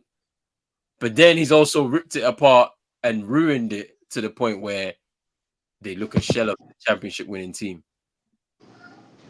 But what would you grade LeBron's time as part of the Lakers? what we do, numbers, letters, the classic GCSE system Let's or the do the new classic, school. let's do the classic GCSE system, man. It's an A star, or it's a U. I'm Ungraded. I'm I'm giving it a C. C, and it's based well, they won the championship. And I think that's the initial goal when you bring in LeBron James to win a championship. When you look at when he first comes into the team, they have the young core. They're trying to work out, okay, who's going to stay, who's going to go. Because who's going to be able to play with a LeBron James and step up to the occasion. And most of those guys ended up being traded away for AD. When you look at Ingram, Lonzo Ball, and Cole, like those guys go away to New Orleans, and then the new era begins with Anthony Davis, and you bring in a lot of an experience with your Rajon Rondos, Caruso steps up, Dwight Howard, JaVale McGee. That was a really experienced side, and they were able to lead the way to a championship in the bubble. What a unique situation that was. I think what helped them was having that experience and togetherness and know how to get through that tough situation of being in the NBA bubble where a lot of teams weren't able What to do so. what helped them is Dragic and Bam getting injured. Let's not do this. That's what helped them win that championship. They listen, they played well. Obviously, Miami, credit to Jimmy Butler in that series and the effort and the grit of the Miami Heat team really showcased to get into that position and to be able to compete. I remember a Tyler Hero moment where he was there, you know what I mean, had to put himself on the map. Don't But be about the bubble, man. I'm hey, still hurt by Bam's hey, block on JT, man. oh, and his hand goes all the way back. Way What a back, block that was. the What blow. a block by Bam. Still hurt by But it, man. yeah, as you say, bro, Rob Pelinka, he's chopped and he's changed a lot since that championship winning team, losing guys like KCP, Alex Caruso, obviously JaVale McGee goes, Dwight Howard goes, Rondo goes, and all those guys have, whether they're in the league now or not. Some are retired, some are not in the league elsewhere in Taiwan. But, at the end of the day, Rob Pelinka's not done a good enough job of putting a good enough team around LeBron James and Anthony Davis. Anthony Davis, exceptional player, both ends of the floor, especially from the defensive end, being able to protect the rim, guard on the perimeter. He is a versatile player to put on, a versatile superstar. And LeBron James, despite being almost 40 years of age, the fine father time, and is still producing at a decent level offensively as a playmaker as he has his entire career. So it is a shame that the Lakers have put themselves in these positions where they can only make these small free agency moves to bring in guys that really don't move the needle. And I know injuries have played a part in their lack of successes here and there and their inconsistencies, but realistically, when we look at the teams that have been constructed after that 2020 season, we can clearly see what the issue is here. And that is a lack of decisiveness in their front office, being able to make decisive decisions and really back. I really have a backbone. I'll be honest, have a backbone towards their stars and say, we will put the team out there for you. All you need to do is perform. Sometimes pressure makes front offices crack. We saw it with the Bucks. They cracked. They cracked with Giannis. The Lakers, I think, cracked as well, especially in the last couple of seasons. They've been making these moves in a desperate attempt to try and salvage what they can out of this LeBron James era. Yeah. And they just haven't been able to put it together. Playing back to back, playing years where they reached the conference finals, great. But you don't need to go through all of that to try and win a championship. That's extra wear and tear on the tires. Yeah. Of a guy that, if you guys have been watching the JJ Redick Mind the Game podcast, LeBron James said there's a lot of wear and tear on these tires, and they ain't gonna get any better. The more I go, is the more the wear and tear is gonna show. You don't want to add more stress onto those tires by being a playing team and having to compete to the very end of the regular season just to make sure you have a chance of making it in the NBA playoffs. It should never be the case. Boy, I mean, when I look at his time with the Lakers, I'm like, the only grade you can give it is that C, just because of the championship, right? Because, like, to be able to miss a playoffs twice, to be out of the first round twice, win a championship, and then a Western Conference Finals, like, it's not good enough, right? Like, he's brought his A game every single time he's been on the floor with the Lakers. The reason why they suffer is because, one, they have a lack of continuity. The best teams always have continuity in the coach and in the players, that roster.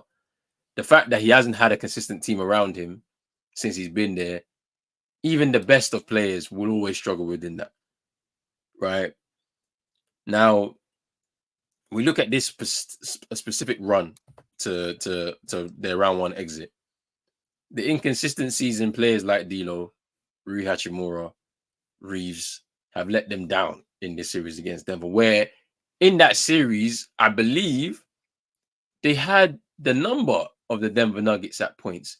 They capitalized on maybe the lack of engagement in the game from the likes of MPJ, but once he gets hot, he can light it up.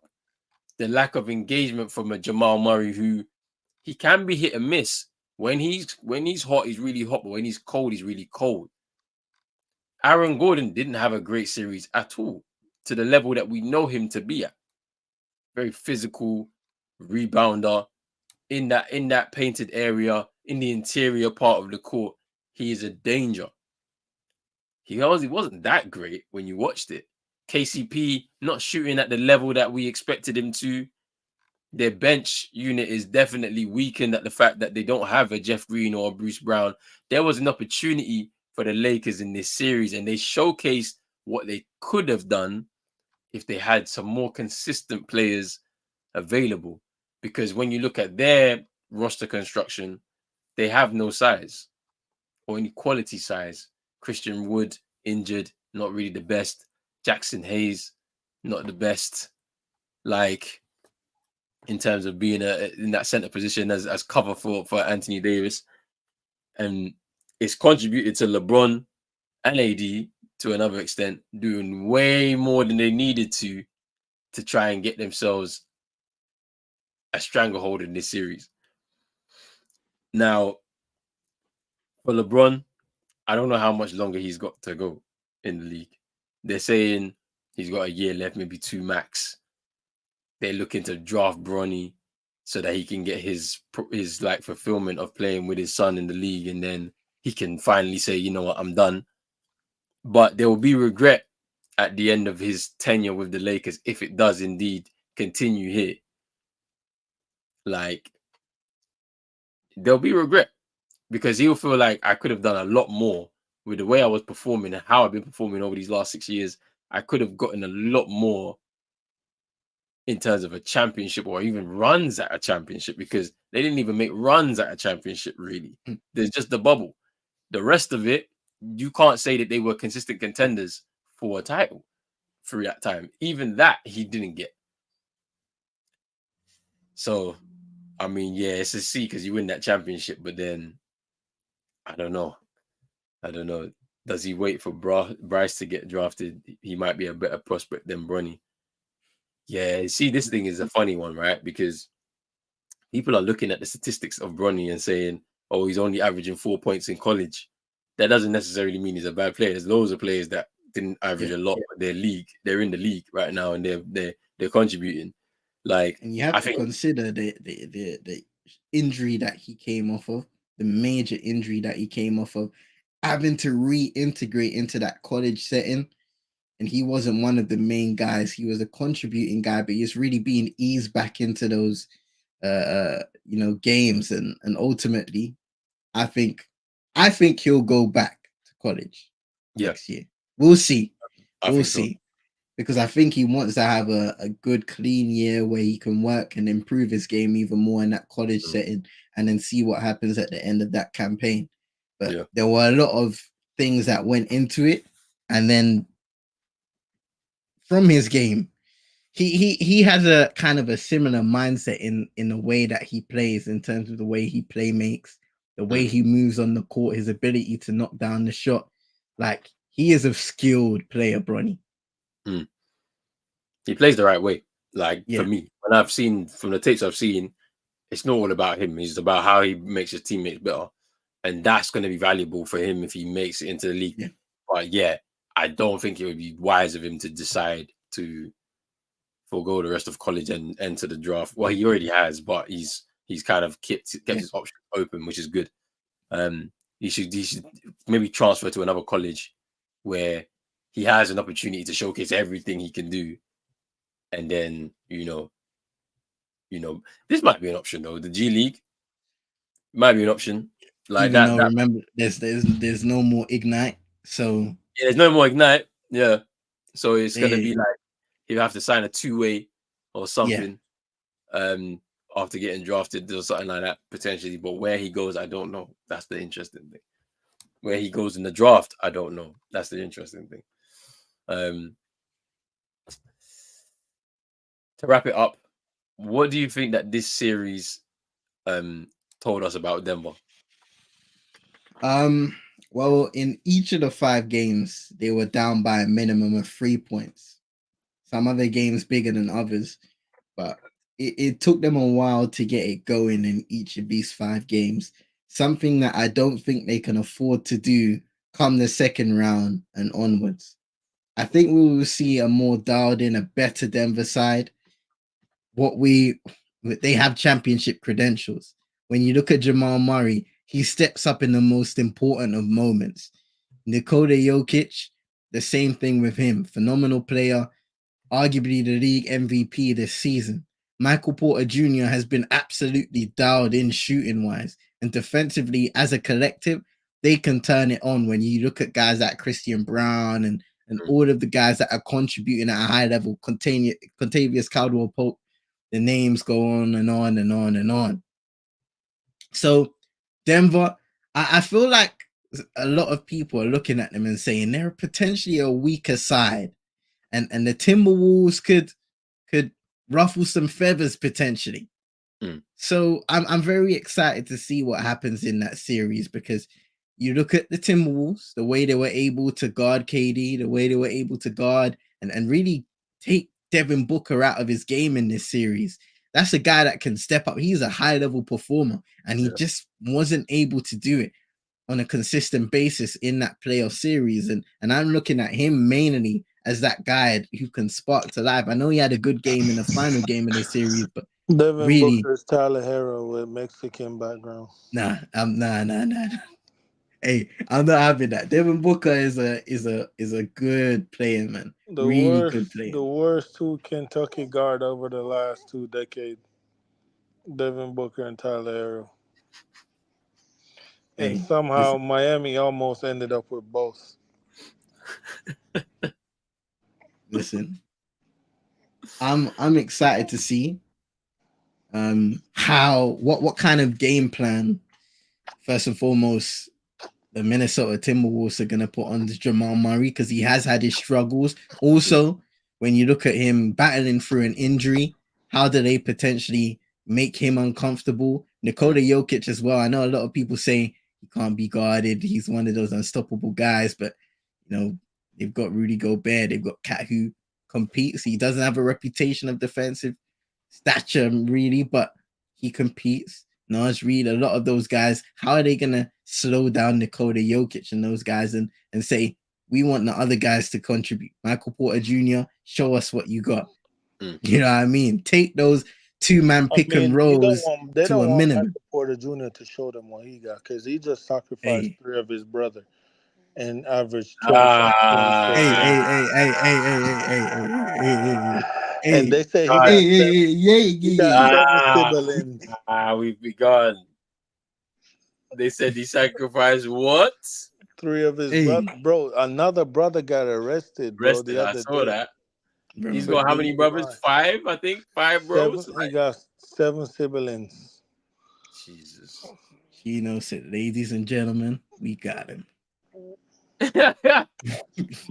bro. Bro really did for that 25 points a game, bro. But listen, Michael Porter Jr. gonna get his off, no, regardless. Oh Hey, yeah, but And that's what it I'm looks saying like is the thing he's a is guy. the back is getting healthier. So that's all he did in the Lakers series was picked up a G slack. You know mm. what I'm saying? Yeah, because AG was a bit he was a bit off. But yeah, that bench is a bit of a weakness, man. They don't have the same depth that they had last year. That definitely saved them in the finals against Miami. You saw Christian Brown, who hasn't been as good this Mm. year, come off the bench and contribute in the finals. Bruce Brown, the same. You know what I'm saying? Reggie Jackson is their 6th man. Hey, Jeff Green hitting corner threes and things like that to just kind of stop runs and stuff. Like that's not there no more. Reggie Jackson is gonna have to do more. Peyton Watson is gonna have to do a lot more after rookie year last year. His second year, like he has to do a lot more. And like Christian Brown, the same. Like it's gonna be interesting to see how the Timberwolves really get at them because that's what I'm waiting for. I want to see a team really go for them, and then we'll see if they can really withstand it, or if last year was a bit of a fluke, or you know, have they yeah. really come back? Because this year they've shown their weakness. We saw OKC go there and beat them, you know, Mhm. so it's gonna be interesting. I'd honestly think, I'd honestly say, after watching all of the round one matchup so far, I think the Minnesota Timberwolves are the closest team to contending with Denver in the Western Conference. You could say OKC maybe are a close second out of all the current teams in the West right now. I think the Minnesota Timberwolves are probably the closest team in terms of being able to compete against Denver in the playoffs. Hmm. So it's gonna be a really interesting series. If it, Really interesting. if yeah, I mean, yeah, it's gonna be interesting, like because the continuity that they've got in their team, both teams, to be honest, there's continuity there with coaching and then obviously they've made their little changes to bring in some pieces to really accentuate what they already had going. Like obviously, like we didn't know if the Rudy Gobert and Cat situation was going to happen, but it looks like they've found a way to make it work. AG coming in to Denver as a key piece to pair up with Jokic and Jamal Murray. Like they've definitely done a lot of building of their squads to be able to get to this point right now. And now they're going on a collision course potentially to have a really good second round series that we're all going to be enjoying. But look, we're gonna end it right here. Nearly 2 hours of the show. Hey, Obviously, playoffs. There's a lot to talk about. It's just too much to talk about at times.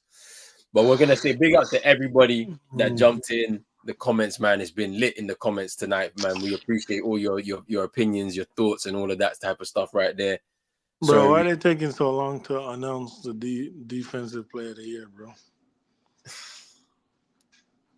hey, and then it's got an interesting question here just before we did. If the NBA made a league for mainly high schoolers, would you watch it?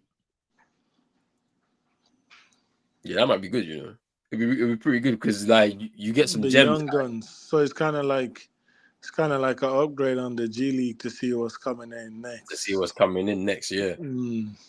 That would be Think a good. about because it could almost be a way to capitalize. Think about, especially in the mid to the late 2010s, how like So you're pretty those much the mixtape culture has really exploded, and the highlight on those high schoolers, their personalities have really grown even more. so what he's saying is pretty much make instead of just the G League Ignite, Mm. made like 20 of those, construct 20 of those teams and do a league. It's okay. That's I But don't then at know, the man. same time, they already have leagues like that. Like for example, the Yeah, overtime elite. travel ball, Yeah, pretty but the much. thing is that the high school circuit is so like there's a lot that goes into it because obviously in the summer you got your Bro, AAU you see teams. Cooper Flag.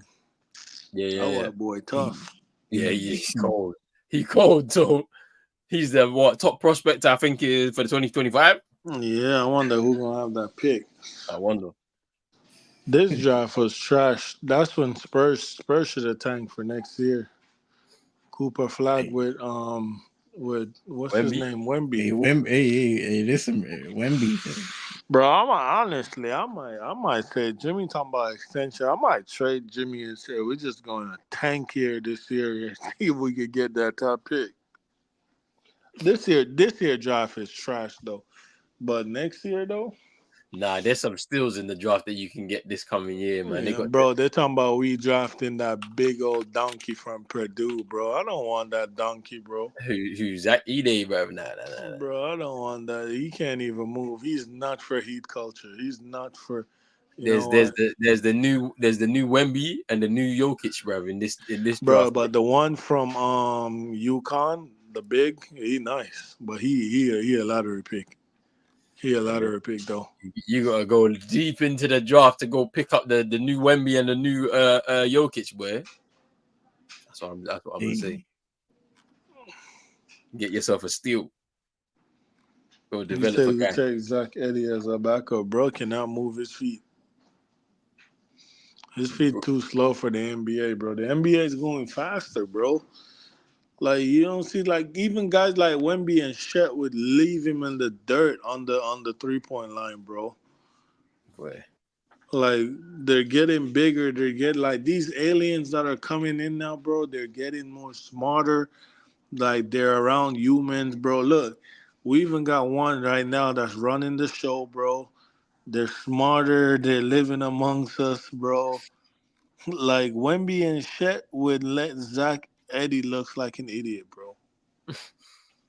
that's that's the thing. Though. I think the fascination about bringing him to Miami is the fact that Bam's so versatile. Mm, okay. But I Ooh, don't know. But I don't really care because that pick ain't my pick. Dame That is pick is, bro, whoever cooking. Cleveland wants, bro, that's who we're taking at 15, bro. Cleveland, who do you want? Cleveland, matter of fact, I'll do you something better. You know the guy you got. Utah took him at 15. So we could draft the next him for you at 15. Why you just give him to us? Nah, you're mad, Hey, Big up everybody for coming in, man. Hey, Big up yourself, and then big up come on, big up, Alfie. man. Big up. Big up Super it's, Nick. Big up David. Even though Come you on. flake, you absolute fraud. Big up Moss. Yeah, Everybody else that's in here. come on. Big up yourself, man. Yo, big up, man. We're gonna be back Hey, next week. and then say Roland, the smartest alien. Roland, don't let him talk to you like that, bro. Bruv, don't worry, man. He's gonna be coming here crying, bruv, by next week, bruv, when them man are out of the the I'm playoffs. actually rooting for them. I do want them to win it though. I do want them to win the series though, because Mm. if they make it to the Eastern Conference Finals, we're smoking them. Are you mad? hey, hey, Smoking. It's not even a hey, rivalry. They always kick our ass. That's what he said. So that's what I'm taking it as, bro. His 40-year-old Dominican uncle is gonna be ready for him, bro. That's No, what I I'm hate the Knicks, man. I just hate the tough, Knicks. tough. Chris Middleton. Middleton. Tough. Hey, I need look to at go that. get my iPad, bro. My iPad's upstairs. Tough. I'm about to go get it. Well, sooner I'm waiting for you. Chat him out to end the show. Yeah, no, Love that. big out to everyone, big out to everyone, big out to everyone. My bad, we're watching the game. Big out to everyone. Make We'll sure be you hit back the like, next man. week. Big up, Back next people. week. We're back next week. Clippers ain't getting another game. You're going home. You're going Big up, home. big up everyone. Big up, big up.